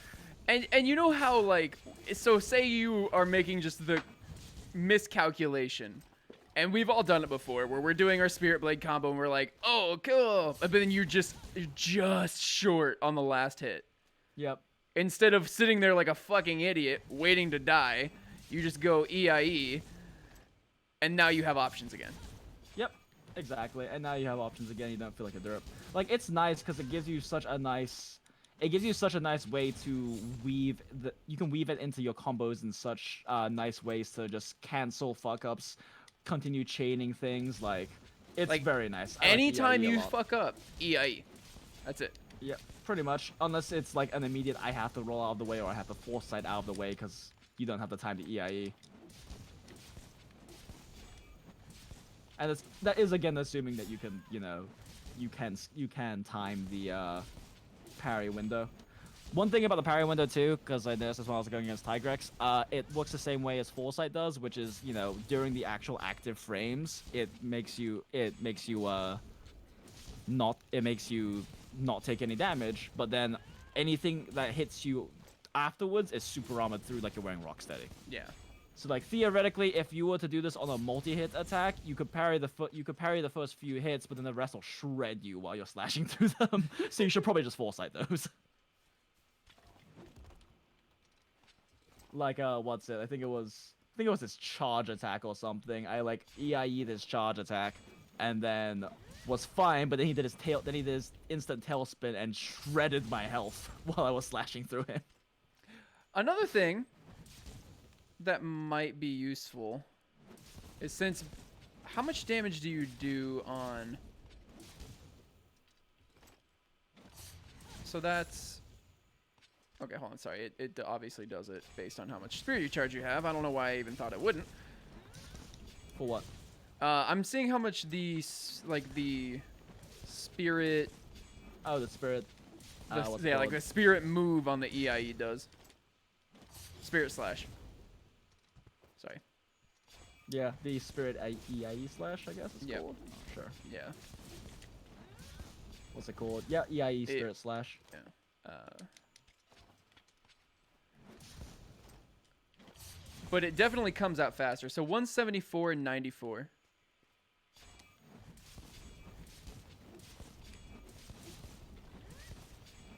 I honestly haven't played it enough around with longsword yet. I really want to do some more hunts with it.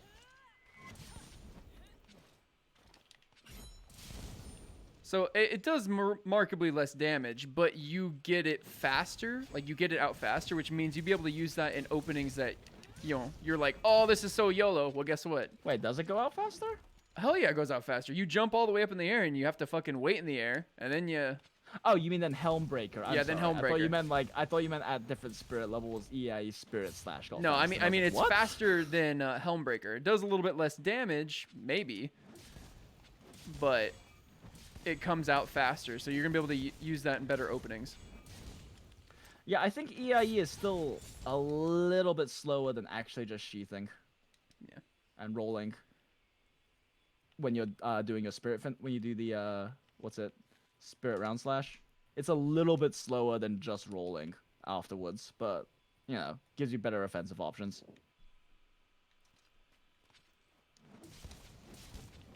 Either way, I need to mess around with longsword more because it's really fun. Yeah. I just have been so focused on Switch Axe and the multiplayer hunts we were doing last night. I've been so focused on hunting hard. As God. It's good. Only other thing I think we haven't talked about is IG and like, eh. They only added aerial stuff. Yeah, but I mean, it's The new aerial important to move's know. cool. It's important to notice, like, I mean that, because people who use the, oh, I'm trying to get out of the way aerial move, like your only Yeah. other option was to either continue doing aerial, which as we know is bad, or you do your triangle move, which is good enough. It gets you back down to the air quickly, but you know, The thing then that saddens me about IG is they actually would be able to pretty easily work in new moves to grounds to widen up the combos a bit. Because there is literally not a single IG ground input that uses triangle circle. yeah.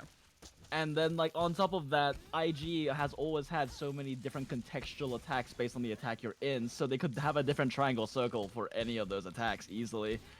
But they're just like, no, we're gonna make the mosquitoes better. We love mosquitoes. Bzz, bzz. Don't feel bad, Jinx. I'm just saying, okay, so, to be fair, this new descending thrust attack is actually really legit. Like, it is by far the best aerial move in your kits by a Yeah, significant if you margin. have to be, if you're in the air and you have to be in the air, just Like, use that descending thrust. Like, it is really hard to land on the training pole. Jesus Christ. Yeah, no, it's really hard to land on the training pole. It is not a little monster move. Yeah, Don't expect like, to hit a weak spot with that. Yeah, like, this is the kind of thing where you need to be, like, aiming for, like, Rathalos' head when he's down, sort of thing. But, like, the damage output is actually pretty good, and it's significantly better than any of the aerial moves for damage output. It's just still not going to be as good as...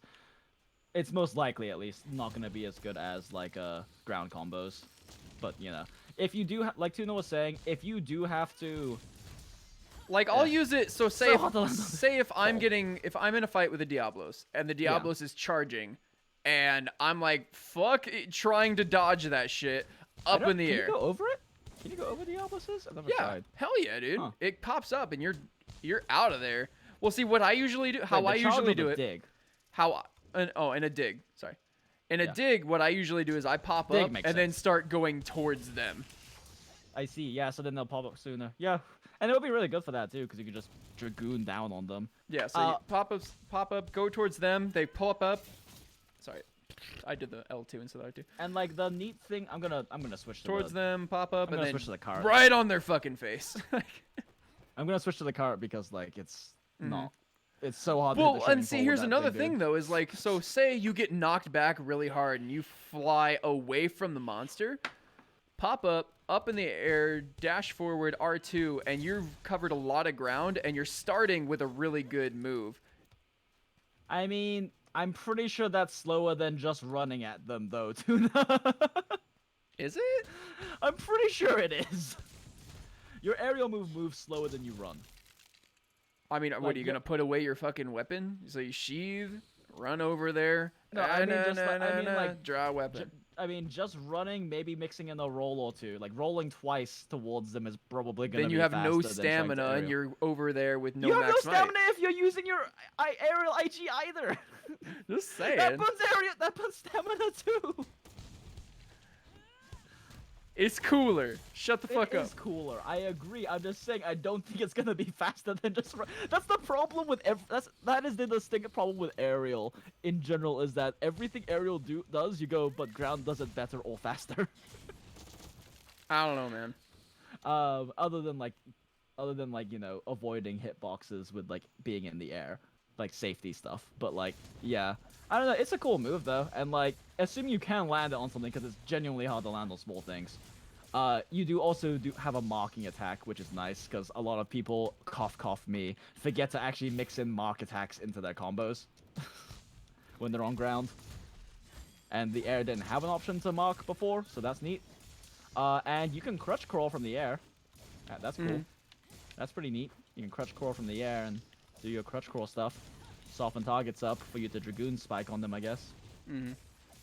I'm gonna use this move. I don't care what you say. I I'm know gonna you use are. Vice. I'm gonna use Vice. I'm gonna use this move, and you can't say anything about it. Hey, I am totally okay with anyone playing how they want because it's more fun for them. Just don't tell me aerial IG is better damage than ground because that's fallacious. Jinx is harassing the gun lance users again, guys. At least IG people use a good weapon. Yeah, there was a bunch of comments that were like, "Oh, Tuna's sitting these videos out. Smart." Lol. Fair. Cough, cough. At least IG's a good weapon. Cough, cough. But yeah, I mean, it is good that aerial does actually have a good move now because like your 2 aerial attack options just weren't good before. Also, I'm not certain that like you said that the triangle move it might be different. I think it does do more. It might have more hits now. Like it feels like your strong jumping slash has more hits, which means your mounting damage probably went up as well. I'm not 100% certain about that though. It's kind of hard to tell if it did actually get more hits. That fucking flinch move is so goddamn good, dude. Flinch move? Sorry, the clutch claw triangle move. It looks so fucking cool.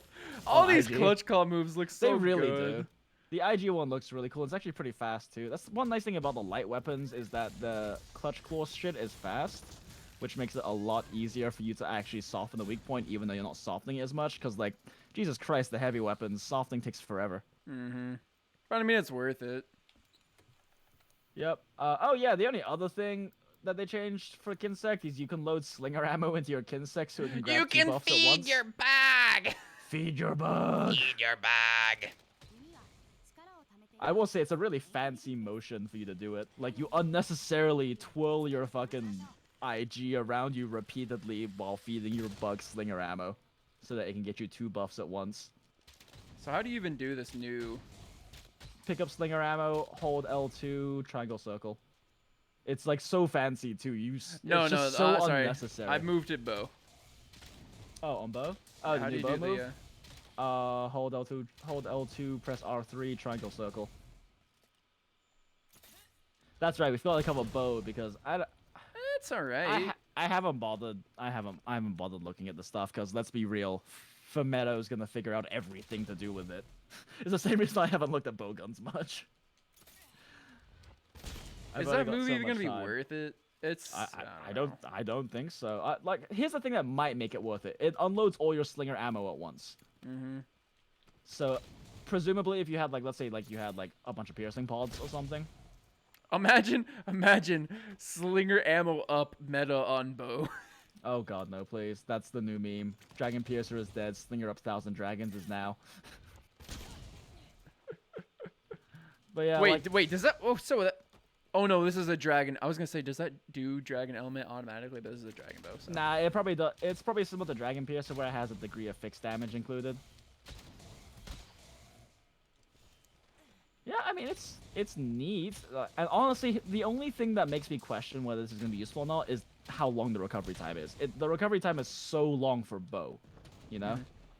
Like that is so much time before I can actually start moving and dashing and doing my power shots again. And like the thing is too is like the 1,000 dragons move only did like barely, not even 2 times the damage of my power shots at max level, and this isn't even like max power shots. We don't have like bow charge plus. Yeah. And like it doesn't have, there's no mechanic for you to charge it because you have to like put your bow down and equip your slinger to be able to use it. So like there's no charging mechanic for it. It just is a slow move that unloads all of your slinger ammo at melee range.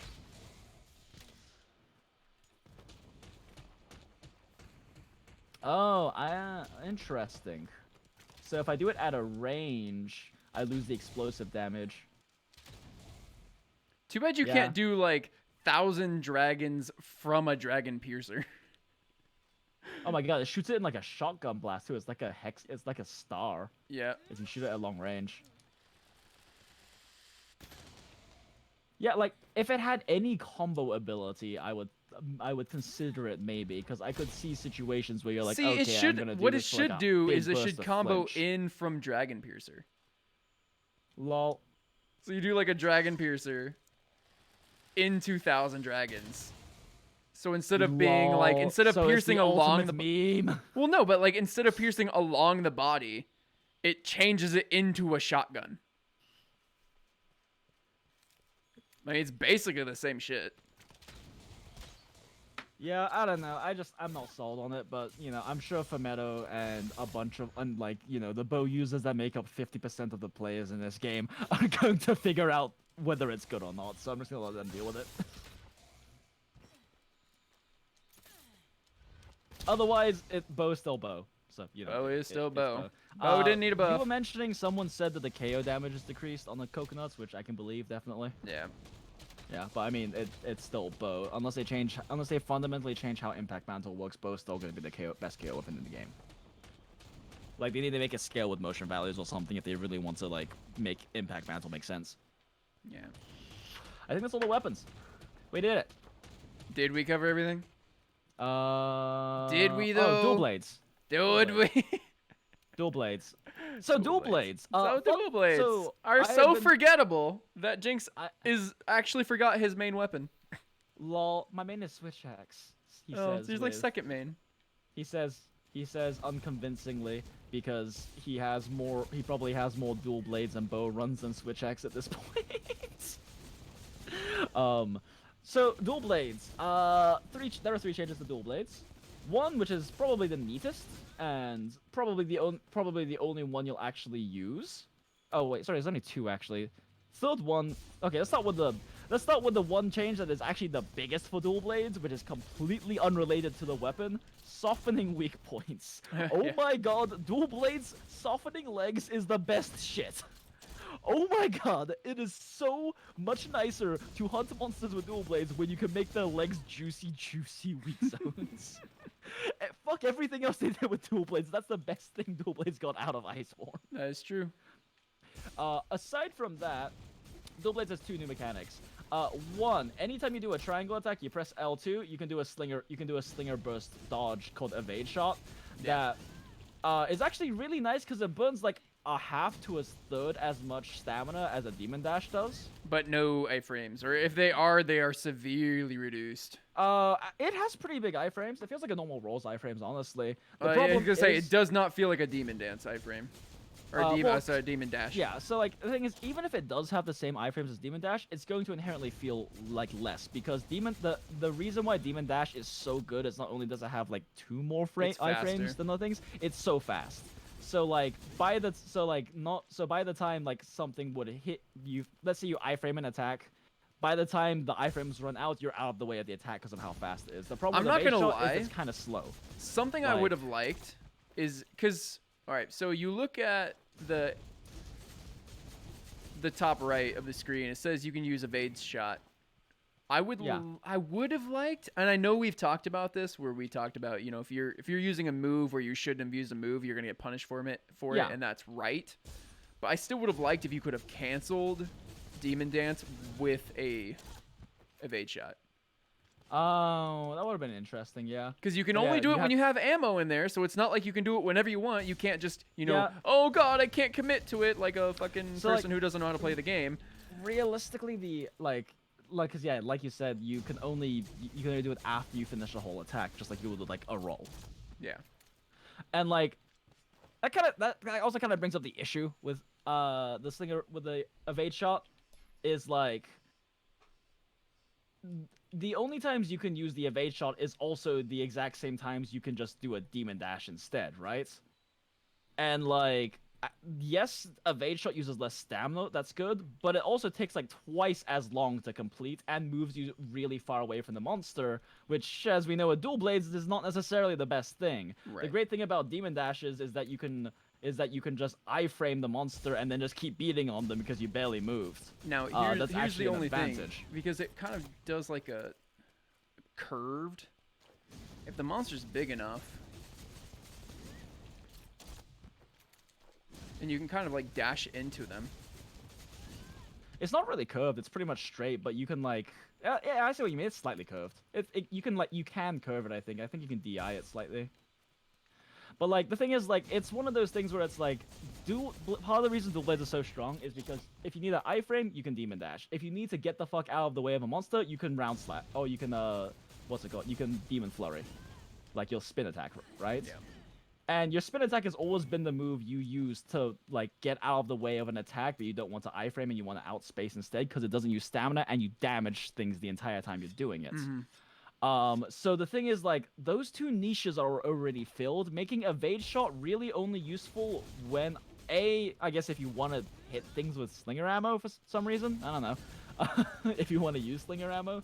But the only other situation is if you need to iframe something and get out of the way of it. Because Demon Flurry doesn't have iframes. This does. So, like, let's say there's a Tigrex charging you, right? If the Tigrex is charging, you can use the iframes to, like, get out of the initial hitbox, and then the distance gets you out of the rest of it.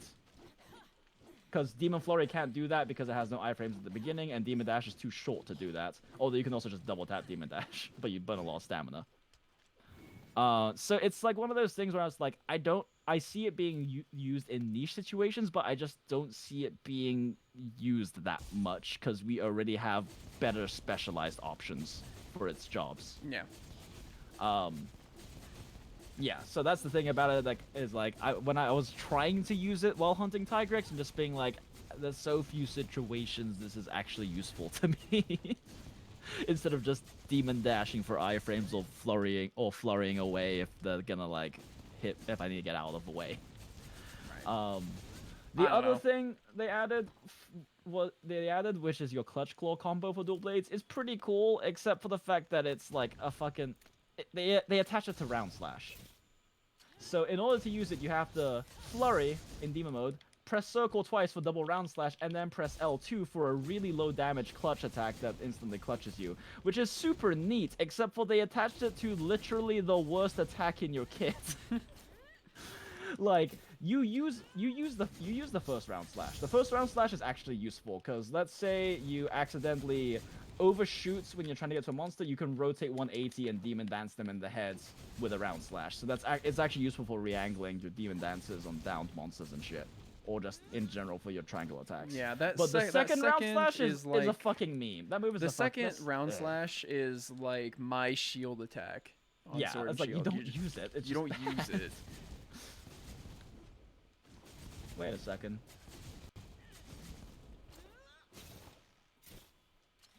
But it might be something that you combo into just because now you can get some damage out of it. Yeah, it's just like the only thing that makes this clutch combo seem so pointless to me. Okay, there's three things that make this seem pointless. One, the damage is minuscule. Like, Switch Axe's Tuna Switch Axe's fucking clutch combo attack. It has, let's see here. Where are you? The clutch combo attack has a fucking 21 and 39 motion value. So between the two, it's dealing 60 motion value. Mm-hmm. Like, that is almost the equivalent of, like, the first two slashes of your falling bash. Mm-hmm. Like, it has a good motion value on that, like, its crutch claw attack. Oh wait, no, sorry, that's the wrong one. I'm looking at the wrong value. 1 second. And Look you at me, definitely have more damage off of just... Yeah. Like, there's a lot of numbers that are coming up here. But your combos leading up to it are low because they're bad attacks. And then, like, there's a lot of numbers coming up, but... Yeah. Wait, hold on. Is there... There's 2 different attacks off of the combo. Huh? You can do 2 different claw attacks, I think. Hold on. No, you can blade dance off of it. You can demon dance off of it, which has always been a thing. Weird. Okay. No, I meant something else. Something different happened. Why can't I find my Did I not record that? Huh, I think I missed an attack when I was... Okay, anyway, the point is, like, the Switch X Clutch Claw combo attack hits almost as hard as your Wild Morph. So, like, it's something close to, like, 65 motion value in just a single hit. This one deals, like, 14 damage. And it comes off of your worst attack in your kit. Yeah. Like, why would I do this? And, like, that's the two first big issues with it. The next big issue is that it takes almost no time to just Clutch Claw. Like, dual blades have such a fast sheath speed, it, like, takes no time to just Clutch Claw the monster and get it over with. Like, it definitely seems like the amount of time it takes you to, with your weapon out to go into a clutch claw is based on your sheath speed. So for dual blades, it's non-existent. Like, it's basically as fast as SNS doing it. So, I like, feel like you actually do it faster in demon mode too. maybe, actually. Actually, that would make sense. Yeah. Oh yeah. Yeah. Because you're not Yeah, turning you your weapon do. around. Because you're not turning your weapon around. Yeah. It's That's instant. see, this is why they backhand it. This is why they backhand it. It's all been leading up to this moment because they knew that they were gonna have to clutch claw one day, so they've been practicing for decades. Yeah. This is why dual blades have been backhanding that So demon while modes. in demon mode, you definitely, yeah, because your weapon isn't flipped around anymore. That's Yeah. nice that they thought of that though. Yeah, that's neat. But do know that it takes you back out of demon mode, so you are gonna have Oh my to- god. Dual blades might actually have the best ability to, like, I think dual blades has the best ability in the game to clutch claw fleeing monsters. Because in demon mode you move at sprint speed, so you can sprint after them with it out without sheathing your weapon. And then just run up and You go. actually move faster than Sword and Shield does, so like you actually are the best in the game at chasing something with clutch claw. Well, not necessarily, because you're sitting there in. If you're sprinting with sword and shield, then you just.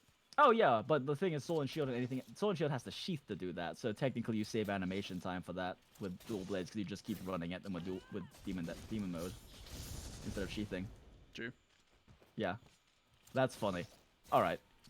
Oh yeah, that's another thing we didn't mention about Clutch Claw that's really nice is how funny it is that anytime a monster limps, you have 4 hunters grabbing onto its tail. Well, and anytime a monster limps, technically, like any monster that's limping away, running home, isn't aggro, like isn't agitated. So that's as long as you've got some slingers on you, you just hop onto them and you throw their face into a wall. Yep. It's pretty much a And- guarantee they're not gonna run away, as long as Yep. you've got something in the pocket. Yep. That or you just, beat switch axe and ZSD their face as they run away. Wait, does Clutch Claw not lower sharpness? Yes, it does. Okay. It should. Yeah, it's just so small because dual blades natural. Yeah. Razor Razor sharp. sharp. Yep. Yeah, dual blades are not as thirsty for sharpness as people think. But yeah, so that is officially all the weapons. I guess we can just quickly talk about armor skills since we're like talking about the weapons. Like, Yeah. there's only a few they've really shown here in terms of value changes and new ones. Mm-hmm. Like Constitution's the same. Survival expert is a thing. Oh, okay. Offensive guard can be used with anything with a shield, even Yes. sword and shield, and you don't need Yes. guard up to make it happen. It's Yes. just a perfectly timed guard. Now it automatically does it off a guard point, so it's more kind of geared towards, stuff like that. Yeah. But But does it automatically do off a guard points for charge blade? I'm not like I remember. I think I saw some CB people talking about how if you time it too late, because the guard point window is pretty big on some of the guard points, it won't work. But I don't know. Cups was telling me Effective- that it was basically like, yeah, it's a free damage. I off mean, guard point. Presumably, if you play charge blade enough, like you're gonna get the window right because you have to like. I feel if it doesn't work on guard points after a certain time period, you probably have to time the guard point way too fucking early. Yeah. Oh, here, let Yeah, me so- hop into the bombs. I'll show. And then I think it kind of gives you a little bit. Doesn't it give you a little bit of something in the guard, so you're not like flying back either? Let's see. Tuna. I completely forgot they have Gyros armor. Why have I been wearing Legiana armor this whole time when there's the sexy black and red leather Gyros armor Because to you're. wear? Oh yeah, look at that. Mm. Wait, what? Does it not work off of the bomb? For what? Offensive guard? Yeah. No idea. I don't think it does. Weird. Because I don't think it does damage. Well, then just put a barrel bomb next to it. True. Oh, look at that sexy Gyros armor. Mm. But yeah, slinger capacity, kind of a thing now. I'm not gonna lie. On longer fights with something like Greatsword, you actually might want to run 1 point of slinger capacity. Because a single point of slinger capacity is enough to give you an extra 5 stones, and that might actually be super useful. Mm. I don't know if it will be or not. That's gonna be a very situational thing, but it is possible that on like longer hunts, it might be a good idea to do that, just so you have more access to like their TCS shortcuts. Did I for equip greatsword. it? I did. I don't know why it's not working. I've definitely made it work on Sword and Shield. I wonder if it's just not going to work in the training room. Yeah, it might be it. But yeah, offensive guard is the most interesting one. Still not sure if it's base roll or if it's total roll for Well, the I attack mean, increase. But regardless, 15% is a lot. So for three, even if it's 3 points, 15% is a lot. So it's a very good skill for weapons that can make use of it. Recovery speed hasn't changed. The only thing that's changed with special ammo boost is they also added 1,000 dragons onto the tooltip. yeah, I think it just doesn't do it in. Yeah. I'm not gonna lie, aquatic / polar mobility is really nice in Hoarfrost. Like, preventing the low movement speed when you're walking through, like, 60% of the map is really nice. I guess I didn't really notice. I never really noticed the speed down, but Yeah, that's fair. It's mostly noticeable. It's mostly only noticeable if you, play a weapon that doesn't really have, like, advancing moves, so you have to actually move to... oh well, yeah, I Yeah. use advancing slash on everything. So. Exactly. So because it doesn't affect any of your like attacks mobility, distancing. So it's a bit more noticeable on weapons like honestly like switch axe, because there are some step in moves, but you spend a lot of time repositioning with just walking or running around. Dual blades, you don't really notice it because Demon Moon negates it, I think. Mm. Yeah, it doesn't. Oh yeah, that's right. Hornmeister go level 2. Yeah, Hornmeister level 2.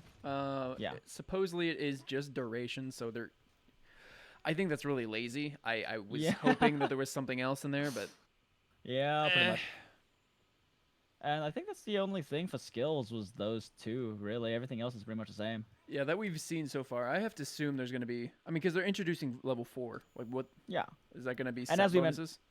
as we mentioned earlier, the plus versions. Oh yeah, the level 4s, yeah.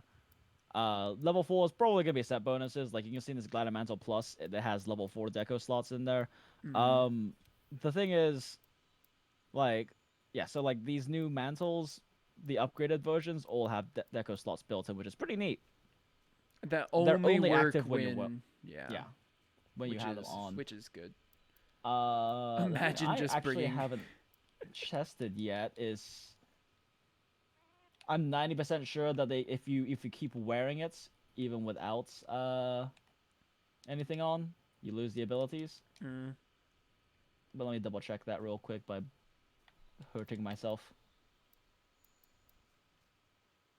well, here I got an idea. Ah shit, I can't test it. That's fine. No, But, easy. yeah. Challenger mantle. You take it off. You take it off immediately when you're not on combat. So you take it off immediately. Oh, damn. Yeah. I thought if you took any damage as well. Huh? Yeah, no. When you take damage, it turns off. But like, unlike in combat where you could have a non-active mantle still on your body, you automatically take it off since you're not on combat. I mean, I've I still just got it on. with the challenger mantle. Yeah. Oh, mine took mine off immediately. I also don't have quick sheath or automatic turn off. Oh, that's right. I did sheath. That's probably why. So is the skill active? I don't know. You tell me. That's Go to just press down with your skills. not active. Yeah. Okay, yeah. So it's only one that's actually active, which does mean if you really want to like have useful skills slotted into that to complete your build, you probably just want to put in Glider Mantle because it has a really long duration and doesn't wear off for any reason other than taking it off or timing out. Mm-hmm. I guess there's also like Immunity Mantle and stuff like that you could probably put stuff in. I guess.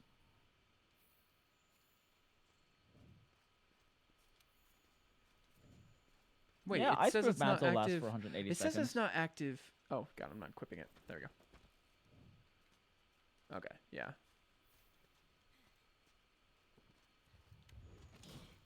Yeah, that's neat.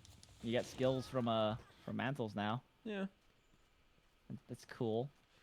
Hey, remember when we were talking about how Draken can give you everything except for like 2 points of something? Well, guess Of what? agitator. Hey, there you go. Draken Rocksteady, new meta. Draken Glider Mantle. Draken Glider Mantle. Let's Dragon go. Glider, now you can get absolutely every damaging skill in the game, plus increased damage on its aerials. Oh, that reminds me. We forgot to mention the one thing they did to Greatsword that is big sad. What? They nerfed the damage on aerials. I only did 227 on the level 3 aerial. Right. Yeah, they did. Yeah. They nerfed. They nerfed AGS. Did they nerf just AGS or all aerial? Probably just AGS. I'm guessing. Let me grab the gun lance real quick. I was gonna check hammer. I mean, gun lance. I mean, at the end of the day, aerial gun lance was still the best one. But Ryozo, please. Ryozo, please. You're just making all of the AGS mains into AGL mains. Is that You're any just trying better? to hurt. Huh? It just means that people are gonna hurt their hands more. Oh god, don't even remind me about that shit. Shit, I actually know if I can test this here. What is 'cause- so? What is it? Isn't it just like? Oh wait, no, I can still test it. I just gotta position right. I forgot you have to press L. You press R2, not triangle. That's why I was messing it up.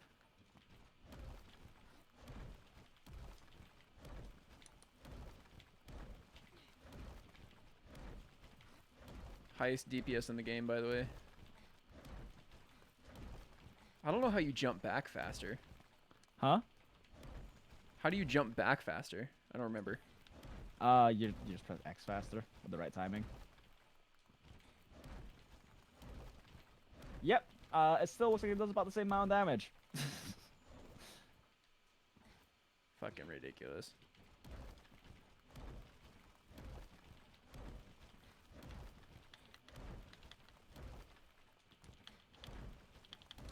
Like the jump back, like yeah, like the amount of like, oh my god, doing this really fast does hurt.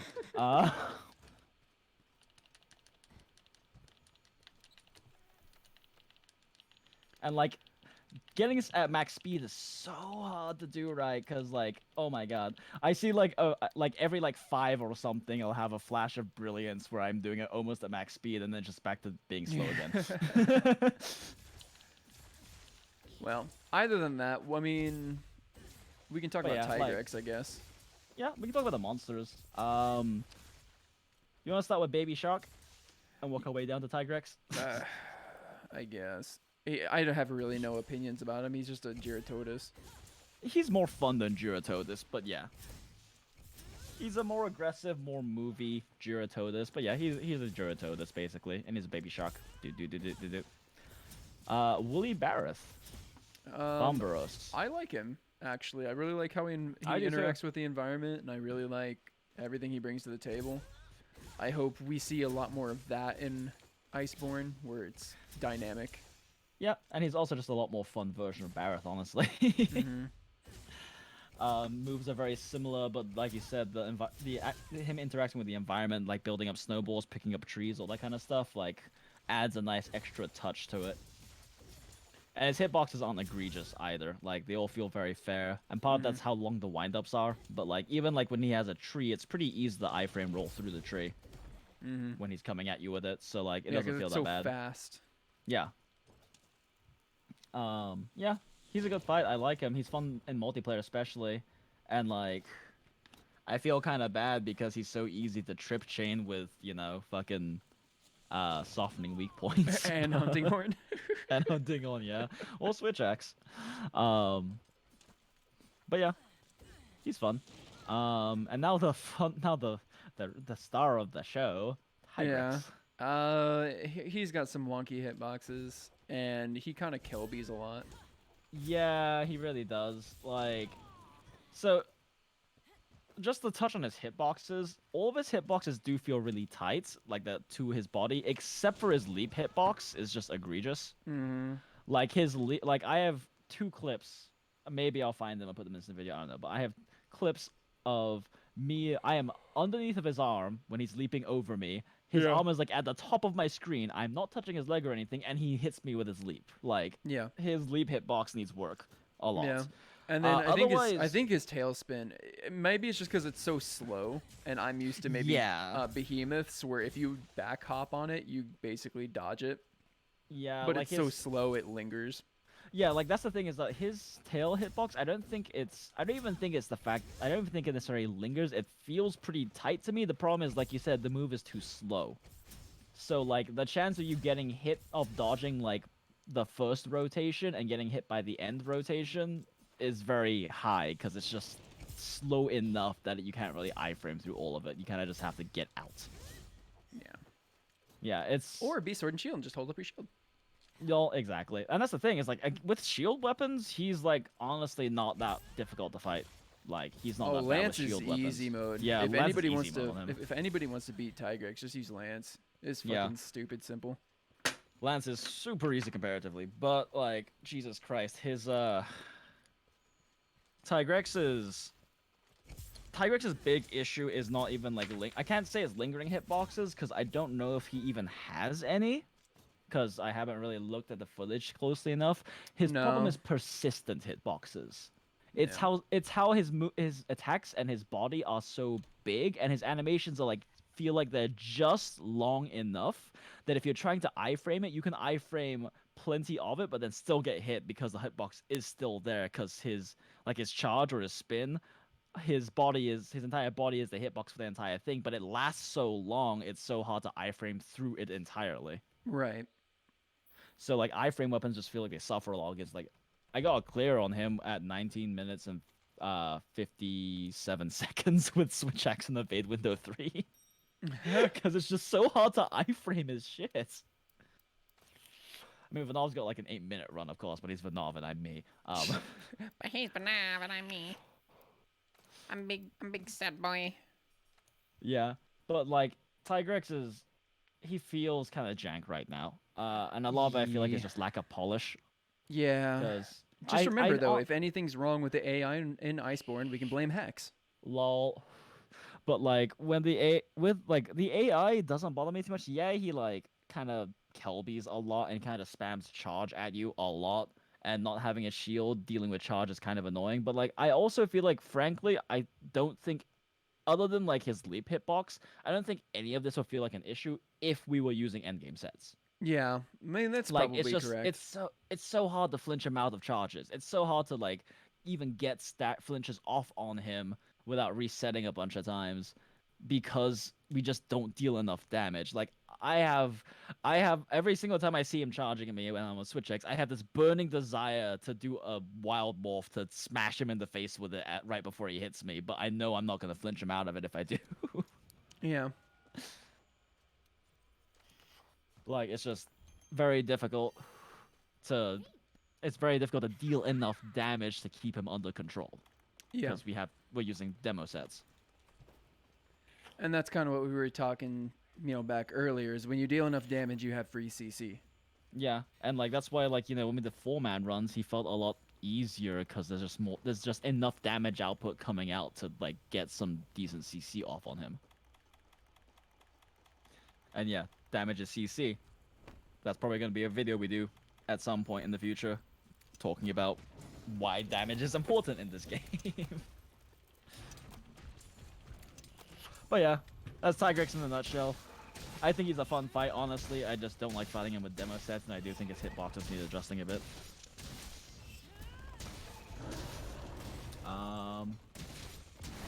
Last thing, the Hoarfrost map. I like it. Yeah? Supposedly it's going to open up a little bit more, or is this it? It's already big as fuck, but I hope it opens up a bit more. I hope that's not all of it, because they were saying how they're like, this is going to be our biggest map, and like, it's already bigger than the other maps, but like, not by a significant margin. It feels like. Like, it might be like 1.5 So by the times way, the you size do of the get Veil. offensive guard on Lance with a counter. Yeah. Wedgley told me that earlier. Yeah.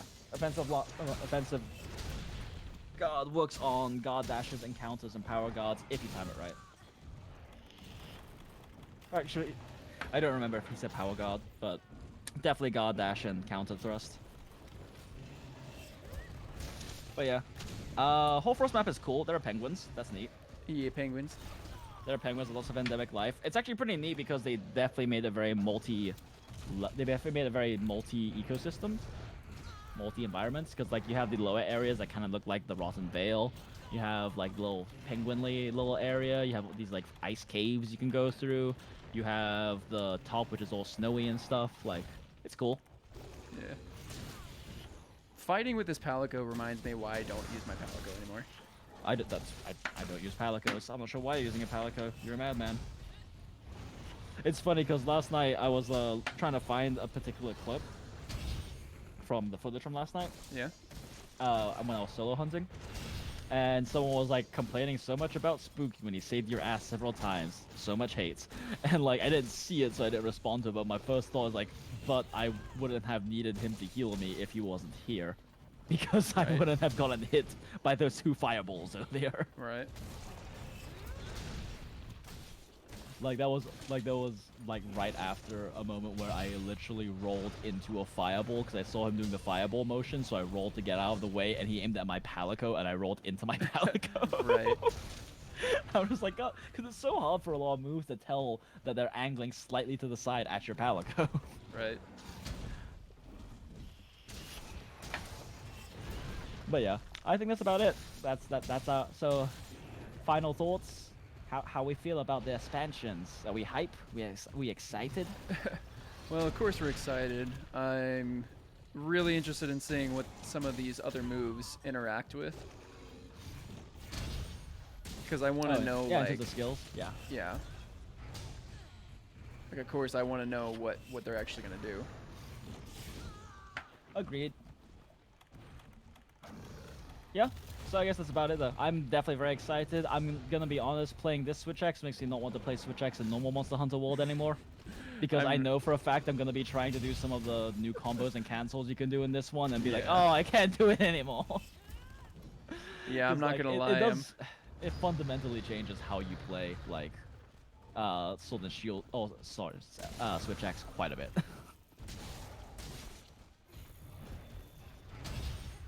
I'm just kind of wanting to use I want to use that perfect rush in like an actual setting with With an real actual damage. I want to elemental know what set. it looks like. Yeah, you want to see just how juicy those numbers get.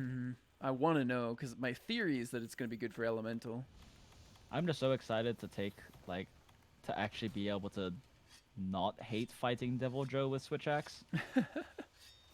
Because like, oh, now I can soften your legs and trip you constantly, bitch. Bitch. And I said, Bitch. bitch. Oh wait, what's this guard shot? I guess I didn't know what that was. I didn't see that.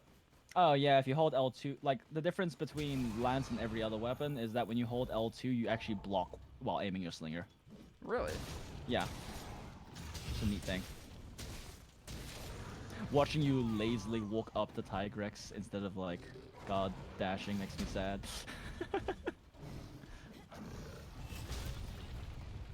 But yeah, we're excited for Iceborne. Definitely gonna be playing more of it. I need to mess around more with Longsword, honestly. I didn't get that much Longsword play. I got like 2 or 3 runs out. I'm not and gonna was lie, I kind of want to do hungry as fuck. ATKT. Do it. Also, note is that between working on videos and stuff, I am actually planning on streaming some more Monster Hunter World on YouTube after this weekend, like just at some point in the future. Yeah. On PC, because like it's it's been nice playing Iceborne and kind of being like, oh man, playing Monster Hunter again. It's actually a lot of burnout's gone now because I haven't been playing it for like 4 months. True. So like, and also like on PC, I don't have white winds and that bothers me. So I'm gonna be clearing all the optionals. Oh, you don't have white wins? That's a big- yeah. I was using Hike as save file, so it doesn't have it doesn't even have a single upgrade to the fucking farm. Oh my god. To the botanical research. So like, yeah, I'm gonna be grinding out those optional quests. I was gonna do them on Switch Axe, but now I don't think I can go back to like base game Switch Axe. I'm not I gonna lie. can't go back. I'll never go I back. really can't. It feels so good in Iceborne, I can't go back. But that's So really good though. That's like a positive thing. Yeah, that's a very good thing. I'm glad that the changes are that significant. Not sure what I'll use yet. Might use Lance. Lance didn't change much in Iceborne. Use hammer. It didn't change. True, that didn't hammer. But yeah. All right, I guess that's what we got for you guys. That's how we felt after a day and a half of playing as the Icebornes. Hold on, we gotta end it with a Tigrex kill. Lol. Okay. So let's keep bullshitting for a little bit. Okay. Carry Strim. So do you think we're gonna get like a G rank behemoth? Huh? Do you think we're gonna get Master Behemoth? I want to say yes. God. But please help me. also, I'm scared of the idea of having a like master rank behemoth armor, because it's just gonna define the meta again. I mean, it depends on Yeah. what skills they put on it. Yeah, true, but like it has a huge risk of doing that. Ugh, not that, not that. What's it? Not Lance dash canceling on downs. So much hate. Please, I don't use Lance like you do. Yeah, I know. I I'm don't not a even use Haruken. Lance that much. I'm I not just a enjoy Haruken it. fanboy. Like I don't like. I was actually looking at my Lance runs, and I only have like sub 100. It's just I had like 10 runs before like I started watching Haruken. So like all of the ones past that have been like after actually learning the proper like combat theory of Lance. I will say though, Lance without health augment is big feels bad. I'm surprised he's not dead yet. I've actually been doing nice, a lot of damage. nice draw guard. Nice offensive guard, draw guard. Oh, roll he coming. Oh, Oh, Lord. Lord, he Oh, coming. God. This area right here, I fucking hate this spot. Why? It's so small. You don't have to chase monsters. It's so fucking small. Oh shit. Palicos are so fucking worthless. Do your job, you fuck. Heal me! Stop throwing boomerangs! Yeah, I feel like you're going to be getting a lot of offensive guard flashes with Lance. If you know what you're doing.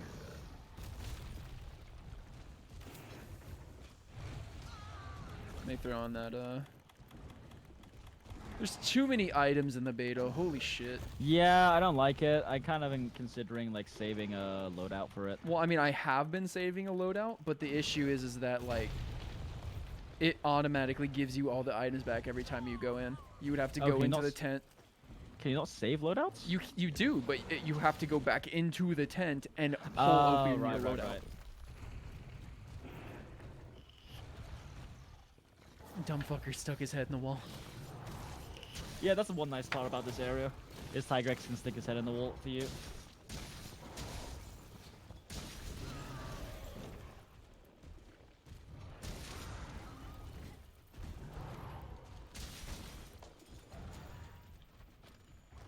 Damn it. Too slow. Yeah, even though it's nice that Lance I couldn't guards remember while the it's- combo and I fucked it up. Nah, it's alright. While it's nice that Lance has guards while you do your slinger thing, it is really slow at clutch clawing. Mm.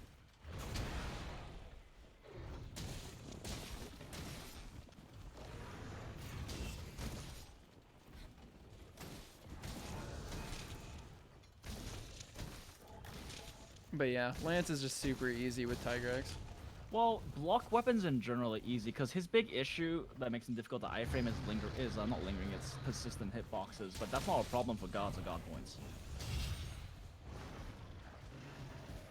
Wish I had guard too, though. I'd rather have guard than Offensive It's guard, offensive yeah. guard. The damage boost isn't that significant considering how weak the weapons are. Mount him! No, I'm just gonna do damage. Cut off Lol. his tail. Lol. Damn, he aggroed. Of course he did, you cut his tail Well, off. I was hoping that he wouldn't do it. Yeah. Ah, I'm gonna die. Oh well. free revive. I wonder if it's possible. Yeah, I was actually just wondering that exactly. If you can get hit while you're getting up and then it's just kind of worthless.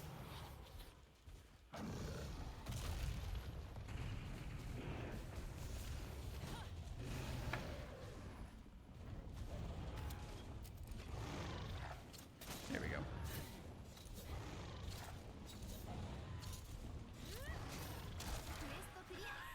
Got it with the fucking slinger. I'm wondering if I even want to really edit this video much, or just kind of put this out as a podcast thing. Yeah, I figured we'll just do a podcast thing. Yeah. don't Well, I matter. mean, if I even want to do heavy editing on it, because like if I do go through all of the footage and like cut stuff out and whatnot, that's gonna take like at least 2 or 3 hours. Yeah. Just So- put it out as a straight podcast. Here, Yeah. well, let's ask chat real quick. Chat, you just want to straight edit or straight upload, or do you want it edited? When do we want to end the dealio? Because I'm still recording, so I actually can't like look at my computer. Yeah, that's fine. We can just go ahead and record. Oh, and recording, just say goodbye and stuff. Yeah, everybody's saying straight upload. Edit to ruin Jinx's weekend. Oof. Oh no. What? My recording stopped randomly. Oh, good. Guess what? We're not redoing that. We're not.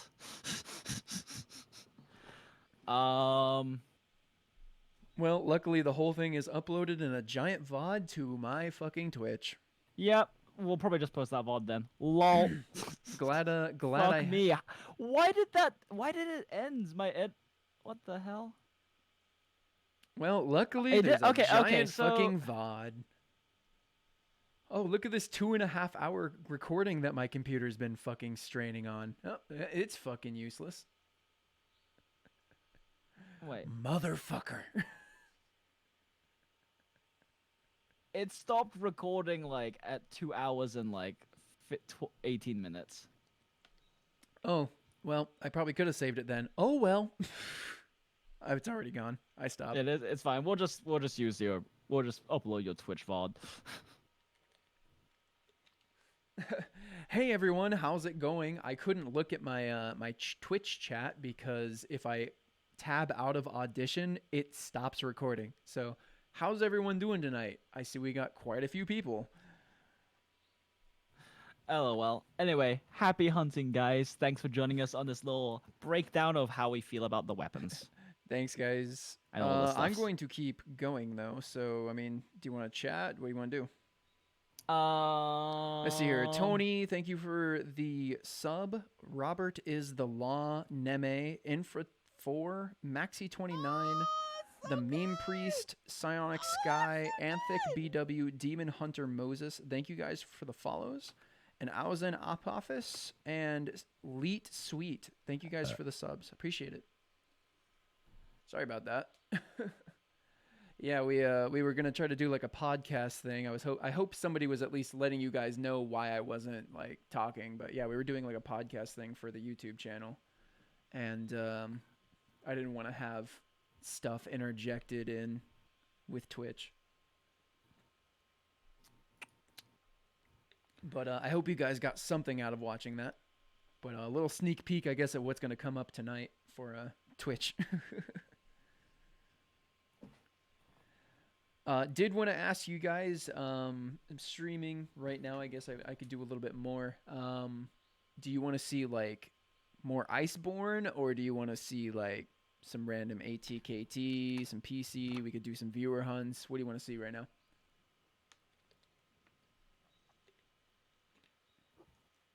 Iceborne. Jin Fry. What's up, man?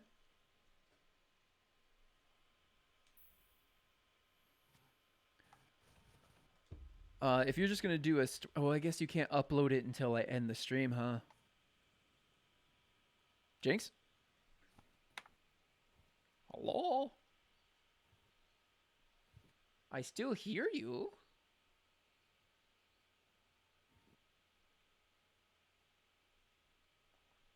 Somebody pinged me in the Discord. Who dare?